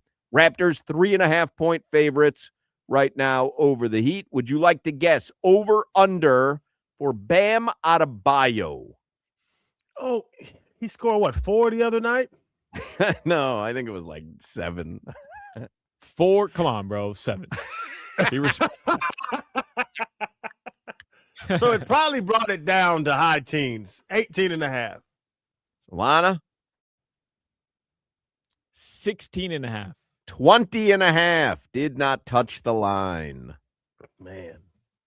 You'd have to go 7. back and look at his trends. How does he follow up a stinker? Does he follow up a stinker with a gem? I think just knowing him, like you said, I would go back and look at the trends, but just knowing him and his competitiveness, he was embarrassed by 7, 8, and 4, whatever it was. So he got a ball tonight.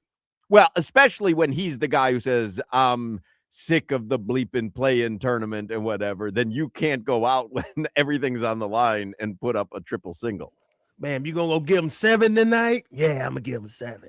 I am interested to see how he responds to now the team officially being in the play-in tournament. I'm not suggesting Bam's going to quit. Like, I know that's not in his nature.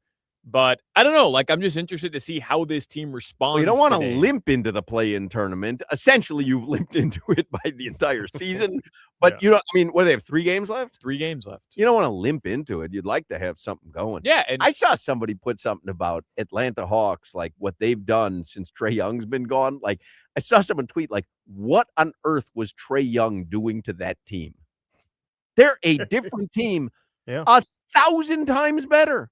Yeah. Who would have seen that coming?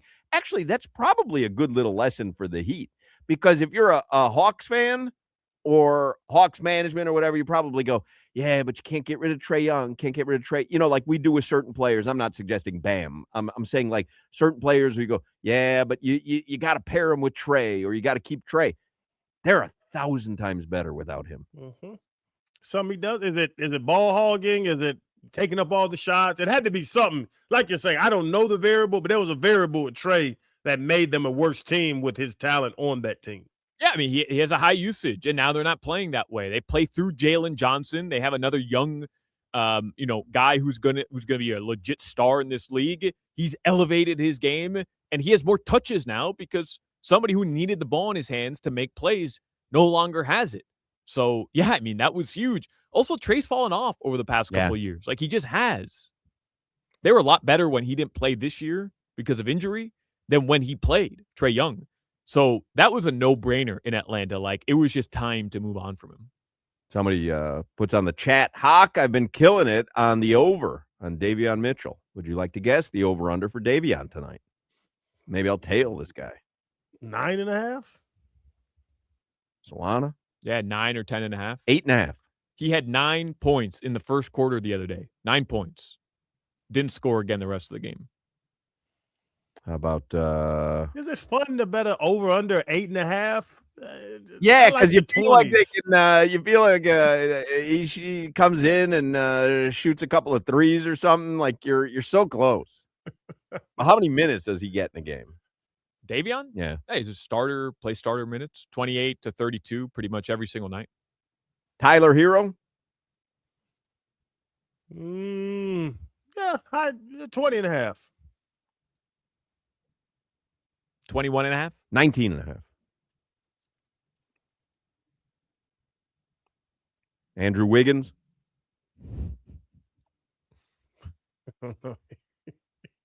Best defender in the league, so that takes up a lot of King energy. defender, stop it.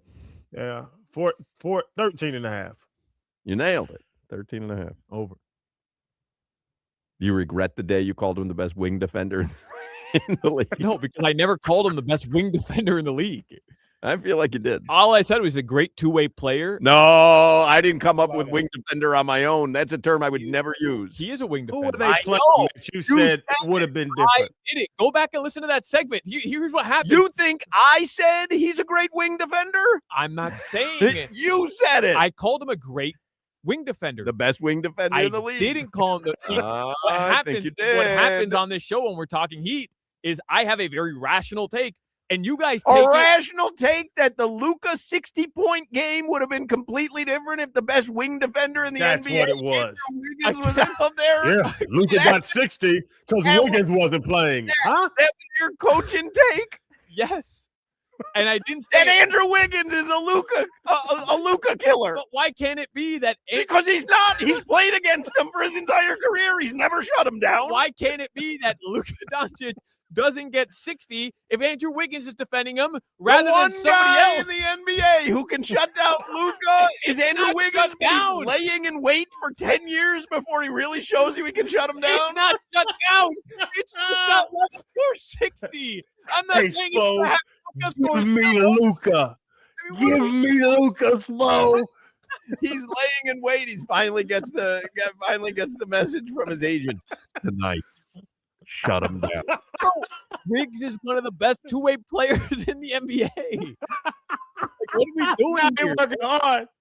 I'm just teasing it. I'm just teasing it. It's such an easy art. It's so easy to twist those words. It's funny. Man. Joel Embiid has been diagnosed with appendicitis and is undergoing surgery in Houston right now. That's just bad. That's bad luck. Appendicitis That's is bad luck. I mean, sometimes you got to tell yourself, not now, appendix. Yeah. I don't know if that's the way to get rid of it, but I tried that one. he just injured so much, just normal injuries, ankles and knees and hips and all. And Right. now he's getting sick. All of a sudden, appendicitis. Like, Yeah, man. it's just not in the cards. Why don't we just remove appendixes at birth? I'm not kidding. That is, I mean, they are quick to remove an appendix if there's a problem with it because you don't need it. I don't think. No, you don't. No, It's you a don't. useless. It's a totally useless organ. Totally useless. Well, I use it though. I can't tell you why. Yeah, I got need on my pieces. You don't even though, have. even though I have one kidney. Yeah, you don't even have all your pieces. Now I can't have no appendix and no kidney. I need all my little pieces. Seriously, we should look into that. Ask Dr. All Chuck. right. Well, I own spaghetti sandwiches. You own take out everyone's appendix at birth. I don't want either one of those. Well, you can't have them. Doesn't matter. By the way, when I said it is a useless organ, I have absolutely no idea. Right. Well, you're a useless organ. Your middle name's appendix. You're full of useless organs. Alejandro Appendix Solana. Preheat tonight is 5:45. Heat and Raptors tip off at 7 p.m. You will hear the game on FM 104.3 WQAM. Headlines brought to you by Doral Hyundai. You always pay less with your Pricito at Doral Hyundai. Visit them at Doral Hyundai or DoralHyundai.com. You saw the White Sox are going to give away a Pope hat at one of their games this year, Hawk. I like it. Yeah. Lean into it. Look at this. How do the Cubs respond? They give away like Satan horns that same day? Can I please have some monies? Can I have some money to buy a snack from the vending machine, please? Who's that from? My daughter. Now, how does she not have enough money to get a snack out of the vending machine? I trickle them money. Well, obviously, if she can't get a snack out of the vending machine. I used to, they were like, hey, put some money on the little Apple Pay thing on their phone, and I'd give them $200, $300. But then 3 days later, they would say, oh, I want a boba tea. I'm like, I just gave you $200 3 days ago. You can't buy a boba tea? What are you spending the money on? So now I trickle them $25 and $31 at a time. 25 cents, it sounds like. She can't get anything out of the vending machine. I'm going to send her a little something. I'll send her something if you won't. That's terrible. No, see. And she's had to send you 2 texts. You're not even responding. She's standing at the vending machine with her friends. Once they started saying, Daddy, it's just $100, I knew I messed up. It's just $130. Just $130. It takes me 2 days to make.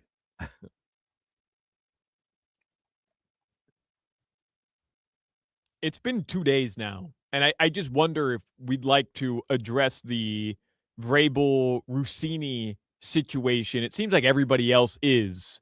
We don't have a lot of time because I don't want to go long with Pizzola, which we always do, but we're ending early. So I want to make sure that, and I think I don't think it requires more time.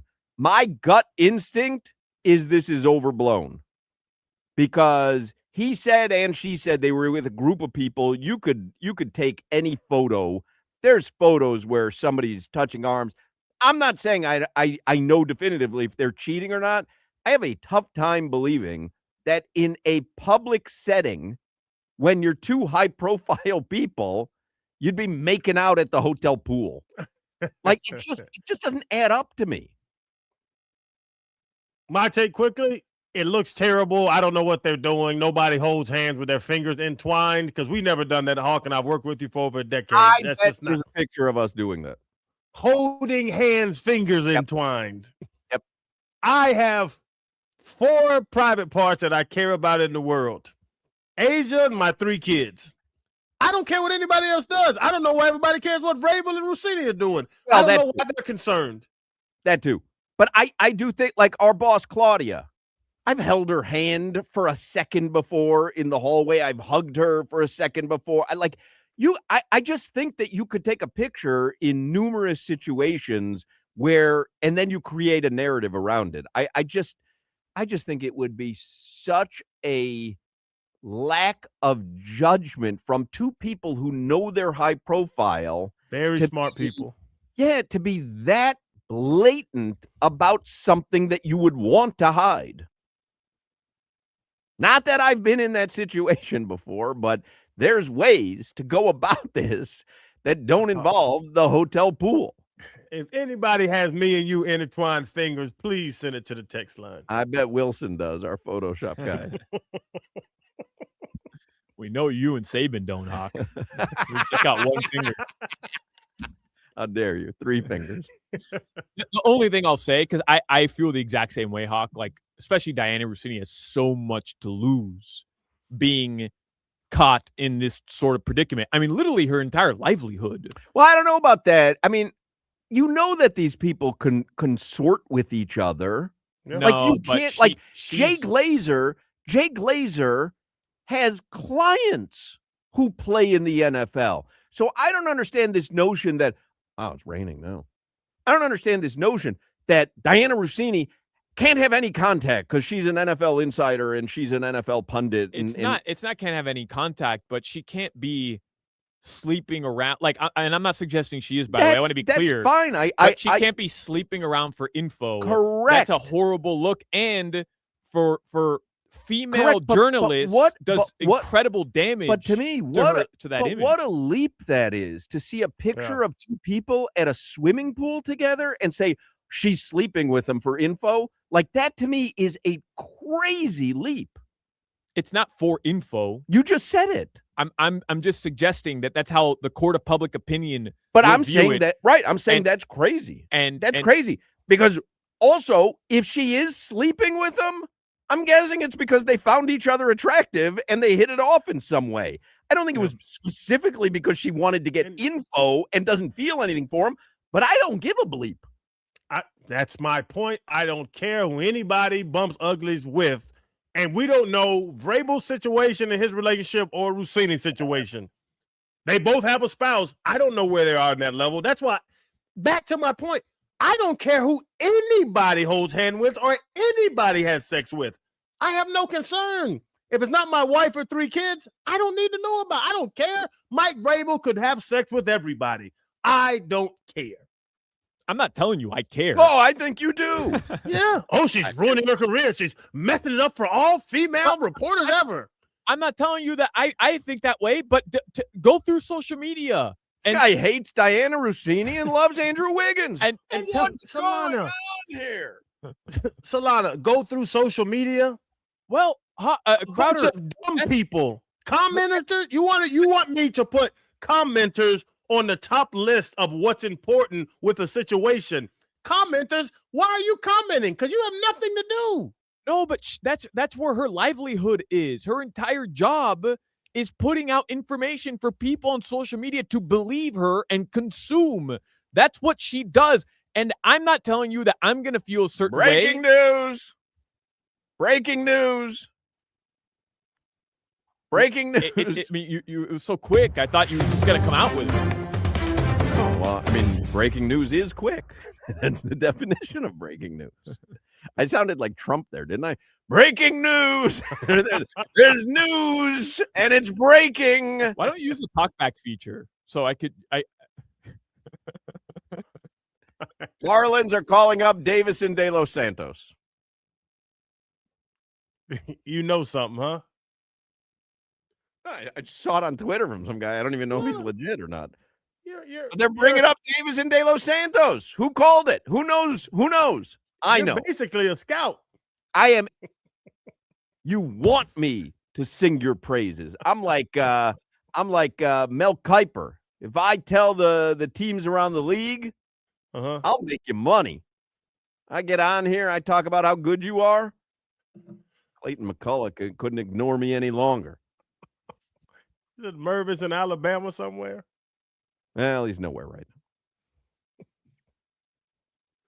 How long before Davison De Los Santos is back with the Jacksonville Jumbo Shrimp? How dare you? Over under 2 days, Crowder. Yeah, this McCullough loves to toy with his emotions. When do they play again? Tomorrow. Let him go for 3. Watch how quickly this happens. And go for 3 when he was up. One game, one massive ding-dong double. Better get that bat ready. All right, anything else in the headline, Solana? Your weather in South Florida right now. The Marlins won today, by the way. The Heat play tonight, and the Florida Panthers play tonight as well. Those are your sports headlines. Your weather Right now in South Florida, it is 80 degrees. The rain has begun, and it's supposed to rain into this evening. That weather report is brought to you by Tornado Roofing and Contracting. Storm season is coming. Make sure your home is ready. Get your free roof and window estimate today. Visit tornadoroofing.com. So excited about Davison De Los Santos. I mean, this makes the weekend more weekendy. Save some money for prop bets tomorrow, Marlins fans. And speaking of, everyone is invited to the Hard Rock Bet Party. It doesn't matter who you are. Your name is on the list. Sign up today. Double your winnings on your first 10 bets, max $50. But that's right. You can double your winnings on your first 10 bets. Download the Hard Rock Bet app. Make your first deposit. Get the party started today. On Hard Rock Bet, the double your winnings welcome offer is just the start. You've also got new promos every day of the week. By the way, they do Thursday drops. Make sure you open the app if you already have it. They do Thursday drops. Get your drops. Open the app right now. See what's there. The biggest golf tournament of the year is underway. I have already lost money on it. But you've got, the next 3 days to get in on the action at Augusta. So whether you want to pick a winner, you want to live bet the action hole by hole, you could do it there on the Hard Rock Bet app.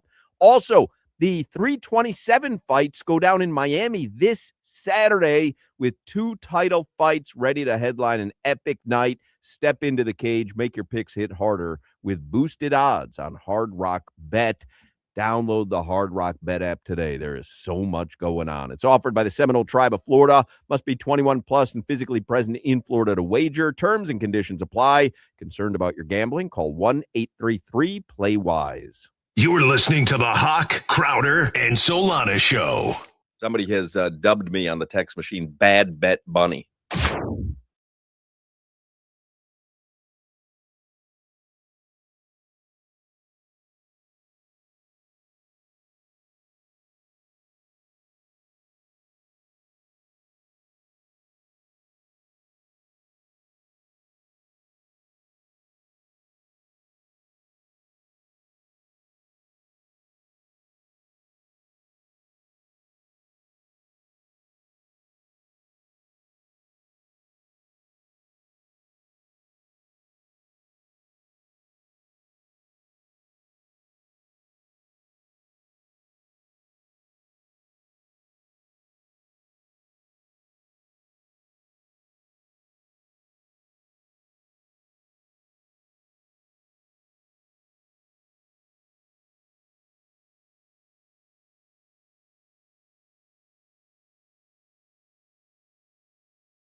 segment has taken such an exciting, unexpected turn because of the Davison de los Santos news that I can't even contain my excitement as we bring on Rob Pizzola. Rob Pizzola is a professional sports bettor in the lovely nation of Canada, where the Panthers and Heat are.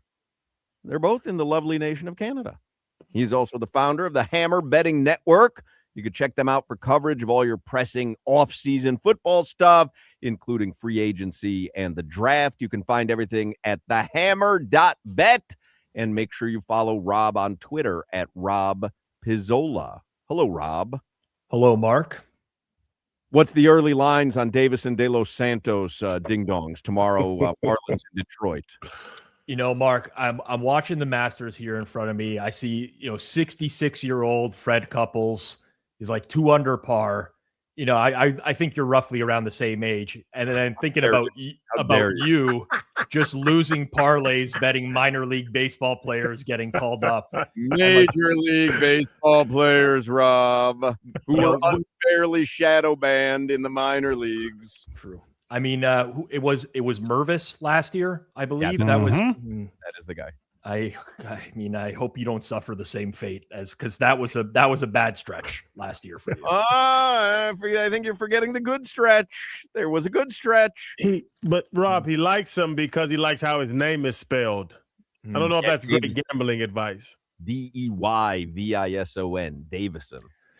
I will say I've now known Mark for several years. He's had way worse handicaps than using someone's last name some of the stuff he's texted me before as to why he's betting on something. It defies any logic. Does this defy logic? You know what I bet for the Marlins today? I bet the Marlins would win. They won today. I don't know if you paid any attention.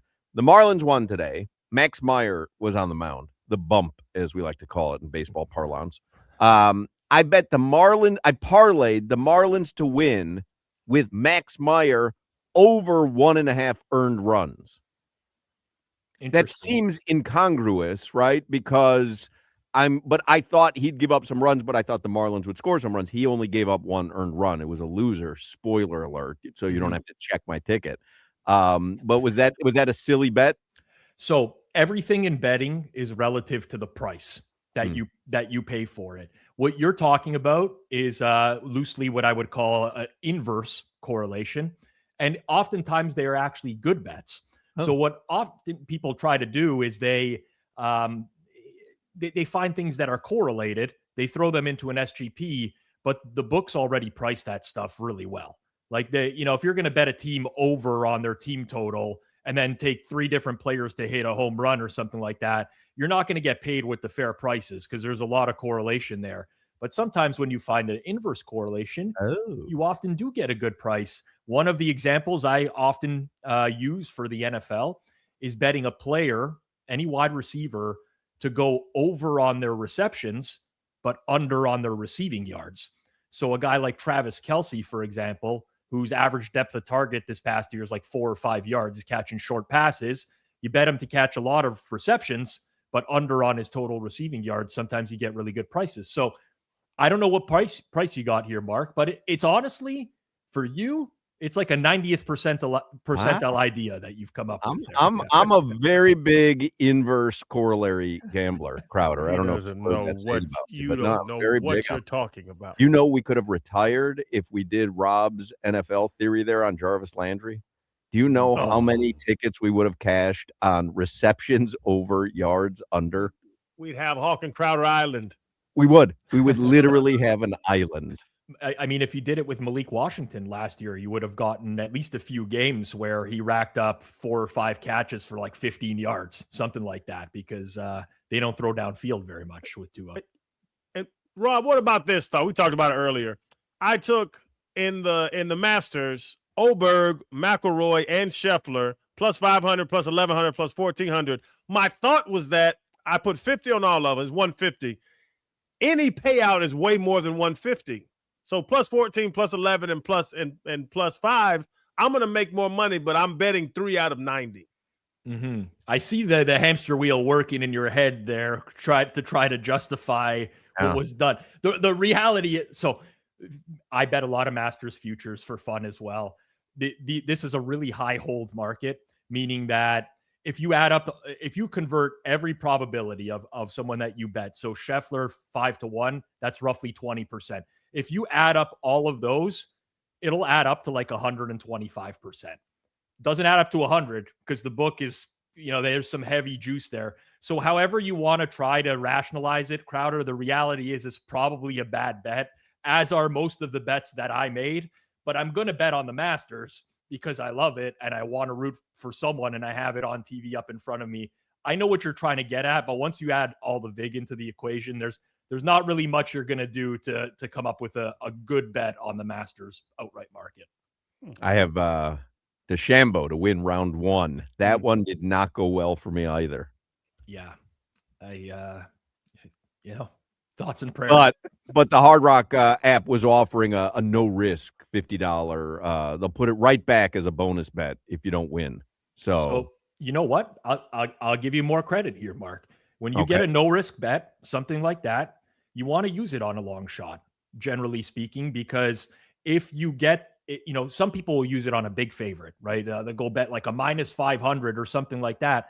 But when you win the bet, the original bet is not returned to you. So you might as well use it on a longer shot. That's an excellent way to use a bet credit. I'm sure you'll lose the actual, 50 that they reward you with afterwards I got as well. 2 losers out of the enjoyment from the money that normally would only give me 1 loser. Mm-hmm. It's good. So I doubled. That is correct. Doubled your excitement. I did. I doubled my excitement. I got free excitement.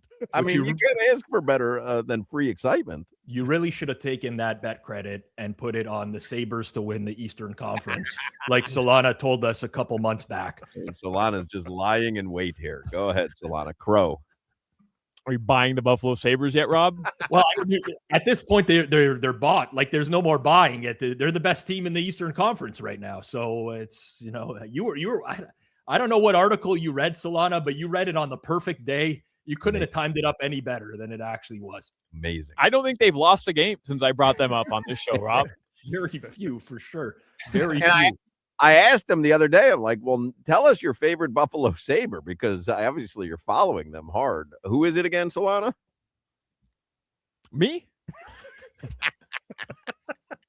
Name a Buffalo Sabre in the history of the organization.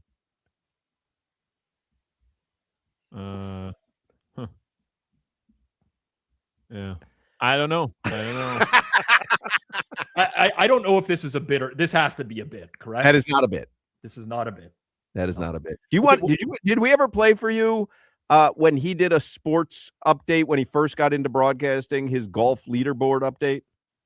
I do recall this. I don't we remember do this every year around the Masters. We did it in the previous hour. Yeah, I remember this like very briefly. I can't piece it, but I do remember this. Here is Solana, young broadcaster, finally getting a break where he's allowed to do the sports flashes on the air, and he pulls up a leaderboard. Why does Rob look so happy right now? He pulls up a leaderboard because it kind of plays into the fact that you don't know a Buffalo Sabre, but you didn't know a single golfer on the leaderboard here. Unfortunately, he pulled up a leaderboard that only had the first initial and the last name, and he got exposed very quickly. Over to the PGA Championship leaderboard, as B-On is 3 under par right now, tied with B. Horschel and Thompson. I don't know golf. I got to be honest. You good over there, Dono? I don't know their first names. You couldn't find a leaderboard with the first names? No, I could not. Golf expert Alex Solana. This PGA Championship leaderboard update was probably there's so much there to unpack because and then he says, I don't know golf, as if we hadn't figured that out from B Horschel Thompson. I think if the leaderboard was reversed and Thompson or Horschel was in first, he would have just went with the last name. But because he saw Byung-Hyun On at the top and he didn't want to just be like, On is leading, it would have sounded really peculiar. So he went with the initial and then he stuck with it. That was your critical mistake, Solana. You stuck with it. on was just an unfair situation to put me in at that exact moment. Yeah. It could have been Mickelson. It could have been Schauffele. It could have really been any last names. But for whatever reason, B on was leading that day. And then imagine the coincidence of B. Horschel. My first job in radio was actually doing score updates every 20 minutes on satellite radio. And typically, Solana, what I would do is I would prep for my segments. I'd look at the leaderboard about 5 minutes before I was going on air. And if I didn't know who someone was, I'd type in Google how to pronounce their name. Right. That's how we do it in the big leagues. Yeah. Well, I prefer to do it my way.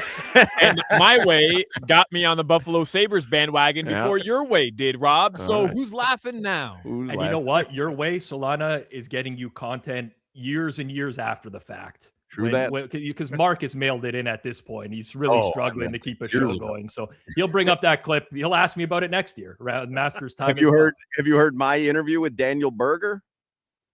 So we play this every year around the Masters. Crowder and I are live at Doral, and they say at some point, hey, we might bring a golfer over. So this is 2015, and I don't know. I love the Masters, but since I turned 50 6 years ago is when I really started getting into it. So I didn't know much about anything about golf. Daniel Berger, never heard of him, but they just plop him down in front of us with no warning. And so I immediately just Wikipedia him, and I don't know anything about golf or him. And here's how that went. Going on. Daniel Berger, professional golfer, local guy. How's the course playing today, as a matter of fact? So there's a couple things at play here. It makes no sense to close that out with as a matter of fact, because there was no fact in the first place. There was no previous conversation about how the course was playing. And I don't know enough about golf to have any sort of response or proper conversation about how a course is playing. I wouldn't know anything there. And also, it's very obvious that I've just opened up Wikipedia because I say Daniel Berger, professional golfer, local guy, because I must have seen he lives in Jupiter. And that was it. It really horrific. I've been in that spot before where you have to interview someone on short notice and you don't know anything about them, and it's tough. But you couldn't have done worse than that. Could not have done worse. No, that's how you didn't even. You could have said Augusta or something. Like, what the course is at the very least. Like, just nothing. How is the course playing? As a matter of fact, very unusual. And I was just praying that he would have a 4-minute answer to that so that I could then formulate some sort of plan of attack, because I knew my radio partner wasn't going to bring much to the table other than who are some of your golf heroes, which is the easiest, most hackneyed question you can ask. Softballs for you, Rob. See, the Mark made the critical mistake of trying to pretend he knew something about. Yep. He could have leaned into the comedy background there. Could have maybe asked him about if he got teased growing up with a last name like Burger or something like that. Burgers, you could have went down that path and made it more of a comical type of thing, which is very much what you do well, Mark. But when you try to make informed takes, so easily exposed, it's such a lesson to young people. You're easily exposed if you try to talk about something that it's obviously you know nothing about. 100%. And that happened in that moment, and it's haunted me for the last 11 years. But then what would we talk about? That's true. Now, who's your favorite Sabre? No idea. All right. At the very least, there was a poll. Sabre on the U.S. Solana put a poll up on the YouTube stream. Are you buying the Buffalo Sabres? Well, I'll vote yes. I'll also vote yes. I am buying them as well. I'll vote one. Tage Thompson is a center, first line center for Buffalo. He played on the U.S. Olympic team. That one. T. Thompson. Yeah. You might remember D. Hashik back in the day. Very popular goalie. Oh, can you guess his first name, Solana? Who's that? D. Hashik. Dimitrov. Oh, so close. Dominic. Oh. I just went with the most Russian name I know. We noticed. It's Dominic with the K at the end, so it's a little tricky there. But yeah. All right. We're already out of time. Let me get a couple of picks here from Pizzola because we have a early start for the Heat tonight, so we're up against a break. Any Masters bets for us over the next 3 days? Yes. So I will just say that I will be looking tomorrow to back Victor Hovland in some way. Now, I don't think I'm going to bet him to win the tournament. He's too far back now. He's sitting at +3, but his putting today was atrocious, like historically bad at Augusta. And I like to back guys whose score doesn't reflect how good their ball striking was. So Victor Hovland, a guy that I will back tomorrow in matchups, and I'll probably play him as a long shot for second, lowest score in the second round tomorrow as well. Oh, all right. I like that one. How about the Heat tonight? They're in Toronto, where you are. Heat are 3.5-point dogs, last I saw. Yeah, still in the same range. I don't love the spread or total in the game, but I'll give you a prop for this one that I've been playing for the last little bit. So I'm taking Andrew Wiggins over 13.5 points in this game tonight. And part of the reason why is obviously he had that toe injury where he's out for a little bit. When he came back from that, they were easing him back into the lineup as like kind of a load management thing where he's playing 20, 24 minutes. Ever since then, the last 5 games, his minutes have just gone way up. He's averaging like 32 minutes a game in that span, and his point totals haven't really moved all that much. So Andrew Wiggins over on points at 13.5 at Hard Rock. Agree or disagree? Andrew Wiggins is the best wing defender in the NBA and the only person capable of stopping Luka. Is that a real question? That's Solana's take. You could have led with that, and then we could have spared the rest of the take, and I would have said disagree. I wanted to lead with Italy not making the World Cup run. Oh, but they didn't I let forgot me, about You can go with that. I mean, you can go. I mean, I've traded in my Italy jerseys for Canada jerseys now, right? So how about the Panthers tonight? Plus 225 in Ottawa. Yeah, I don't have any good things to say about the Panthers, and honestly, they would have to be a much bigger underdog for me to bet them at this price. There's way too many injuries. I think 5 of their 6 D-men tonight are basically like minor league caliber defensemen, which is pretty sad. Ottawa, the big weakness for Ottawa is their goalie is Linus Ullmark is very poor. So you never know in those types of games, but Ottawa is probably going to hand it to Florida tonight. If you want to look for an Ottawa goal scorer to bet just for some fun, Dylan Cousins is the second line center for Ottawa. He's had a lot of good looks lately and just hasn't found the back of the net, but you can find him like plus 220 right now, roughly, to score a goal tonight. And I like that as a look for Ottawa. All right. Will you tail me tomorrow on Davison de los Santos? No. All right. How about if you win a lot of money on Victor Hovland? Sure. I mean, listen, I sometimes just tail you so I won't have to hear you. Is really what it comes down to, right? Like, there's nothing worse than the guy who's going to rub in a win when you had no money on it. And Yeah. Mark is the exact type of guy that would do that. 100%. Even if I don't have action on it. I have personality flaws, Rob. I've seen them. Yeah, he's aware of them. He's one of the few people that I can't fool.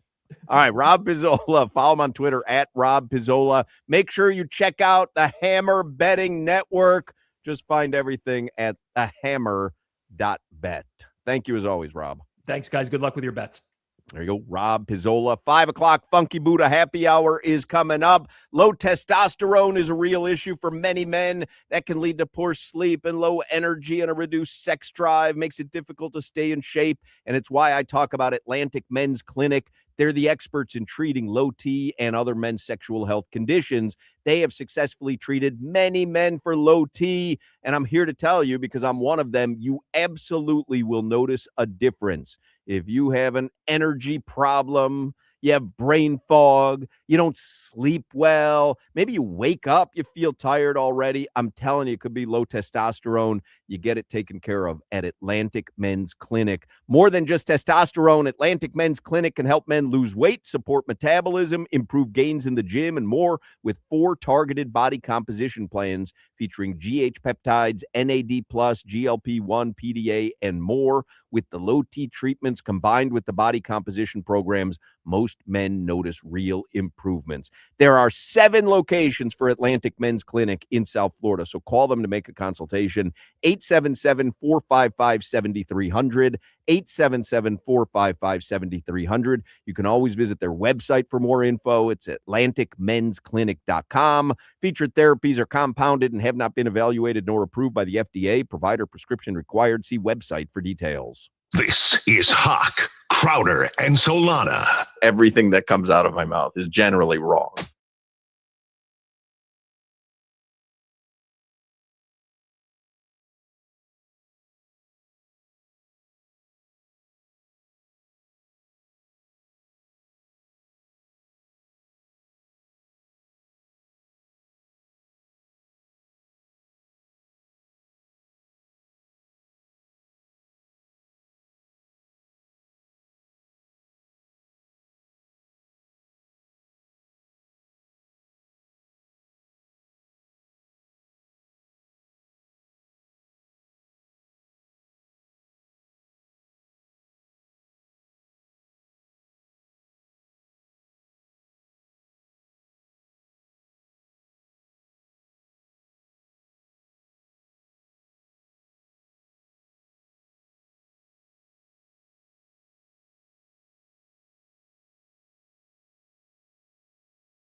¿Eres son las 5? It's 5 o'clock somewhere and it's right here. The Funky Buddha happy hour, everyone grab a beer. See the boys are back and so are the guests. We talk food more than sports, but we winning our bets. To the moon, bro, with all the moon go. Hot takes and more, that's coming soon, though. Every banger like a pass, every bar off the glass. WQAM, and they coming for that ass. I'm a spaz like Solana on preheat.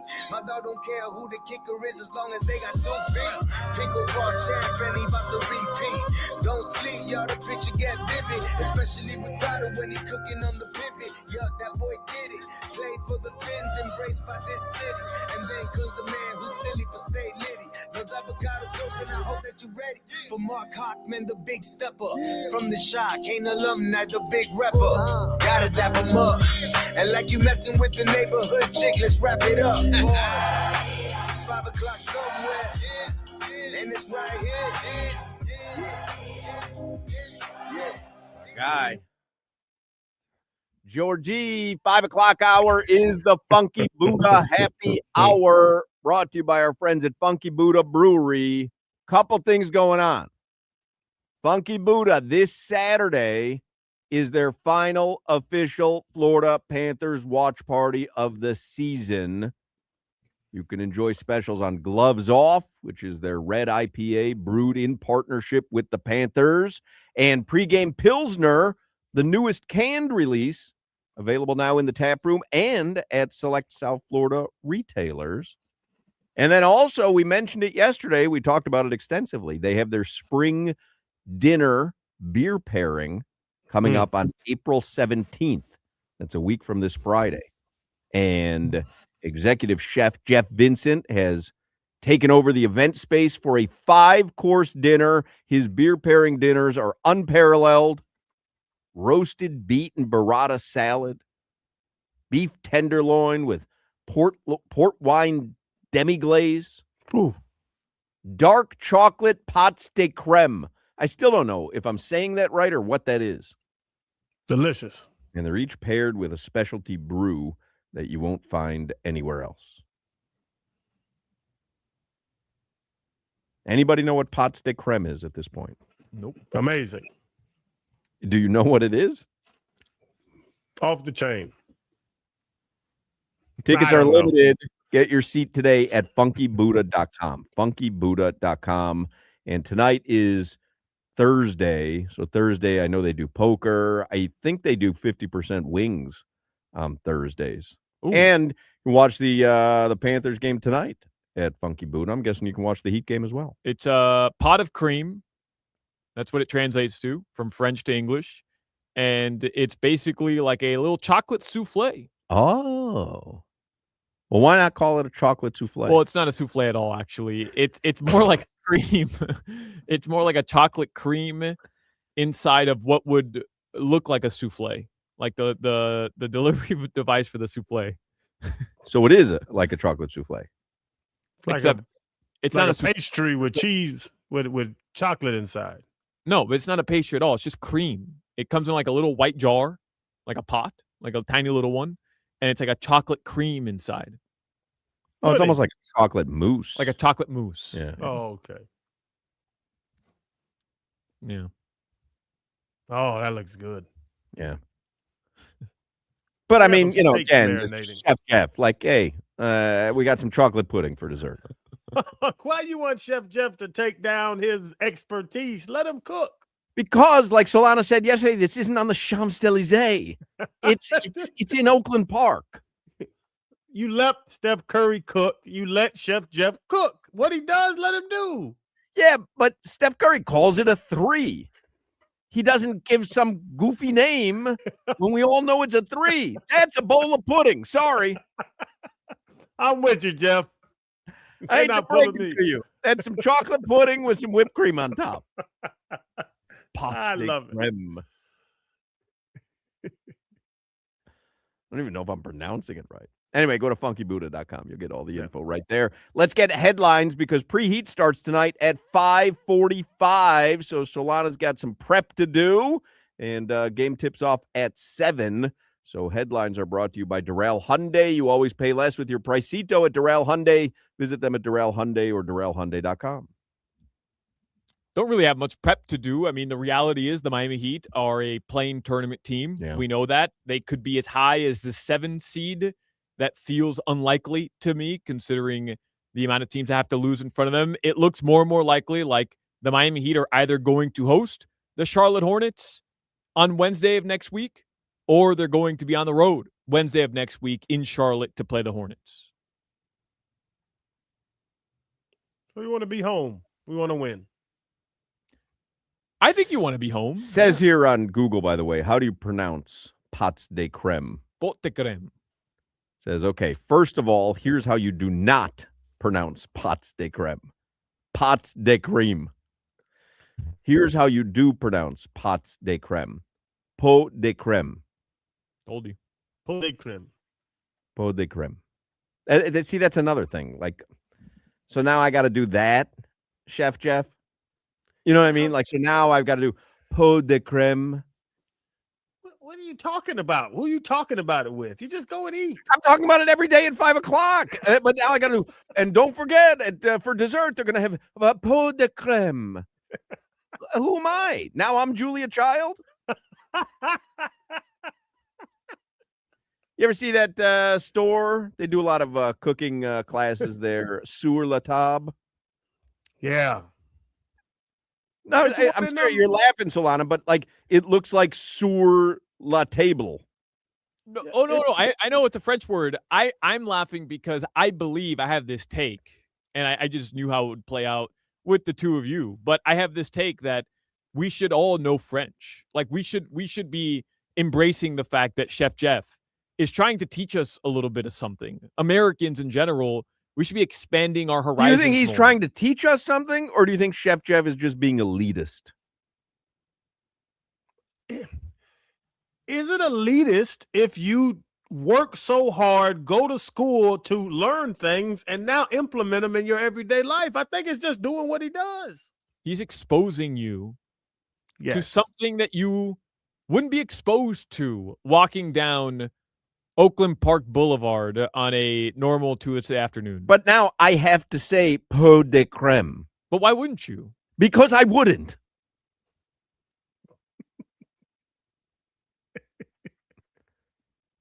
You know, you go to Europe, you go to Italy. I'm in Oakland Park. And they all know 7 languages. That's true. A lot of foreigners know 4 or 5 languages, and Americans know English.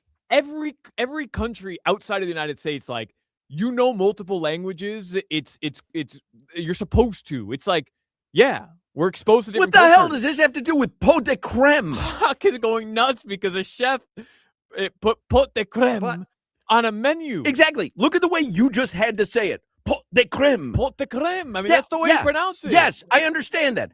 Don't you feel like an idiot? I do, actually. Hawk's kind of on the head here. I don't want to say pot de creme. I mean, all these people are coming to Funky Buddha. Now they got to go, yeah, I'm going to have the beef tenderloin and also the beet salad, also the pot de creme. All of a sudden, I'm Inspector Clouseau. You got a rat in your hat teaching you how to cook. Yeah, let me get some ratatouille. All right. Anything in the headlines? Because I want to get to Will Manso. Rory McIlroy shot a 67 today. Yeah.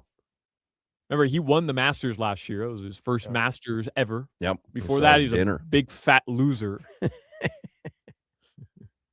He finished today a 5 under par, top of the leaderboard, tied for the top of the leaderboard. With who? Burns.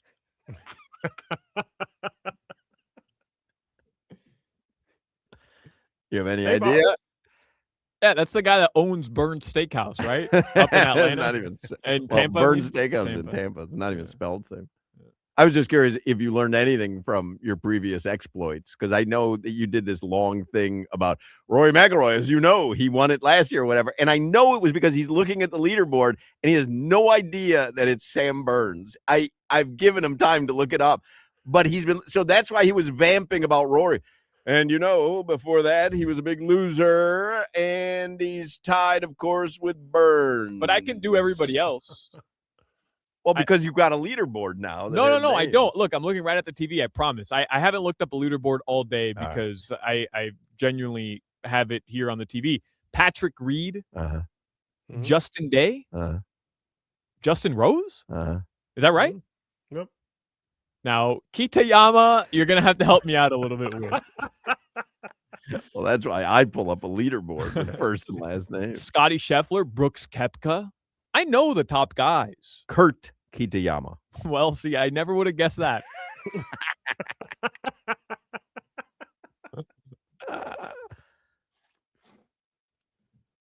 By the way, did you say Justin? It's Jason Day. Is it Jason Day? Yeah. I believe Crowder said yes, Justin. Mm-hmm. That's his brother. He's good too. All right. Anything else in the headline? Hey, Los Modelines won today, ladies and gentlemen. They they end up tying that series, splitting that series with the Cincinnati Reds after dropping the first two. Man, if the Heat don't win today, that's a tough couple days for Jason Jackson. The Panthers do play tonight, as we discussed earlier, 7:00. They're up in Ottawa. And the Marlins will play tomorrow. They open up a weekend series. They're back out on the road. They will be in Detroit to face the Tigers. All right. All right, guys. Your weather in South Florida right now, it is 78 degrees. It will be raining for the rest of this evening, probably late into the night. That weather report was brought to you by our good friends over at Tornado Roofing and Contracting, replacing roofs, roof repairs, maintenance, and hurricane impact windows and doors. Visit tornadoroofing.com. Where's the best place in South Florida to get pot de creme? Las Olas. I mean, have you literally ever seen that on a menu in your entire life? I'm a grown man. I don't do the desserts. Cheesecake Factory. Pot de creme? I got to call Chef Jeff during the break. Will Manso is going to join us in the next segment. Cheetah Pompano, that's a great spot to watch a game or a fight. They got VIP areas, 4 stages of entertainment, the most beautiful ladies in South Florida. Cheetah Pompano also has that amazing complimentary gourmet lunch till 3 p.m. every day and happy hour specials till 6. Don't forget, if you're planning a bachelor party, no better place to have it than Cheetah Pompano or Cheetah Palm Beach. You can get all the details online or at either of the clubs. Every day is a great day at Cheetah Pompano Beach. Make sure you visit Cheetah Palm Beach as well. Just check out the website for all the details. It's cheetahsofl.com. You're listening to the Hoch, Crowder, and Solana Show. This one time at band camp.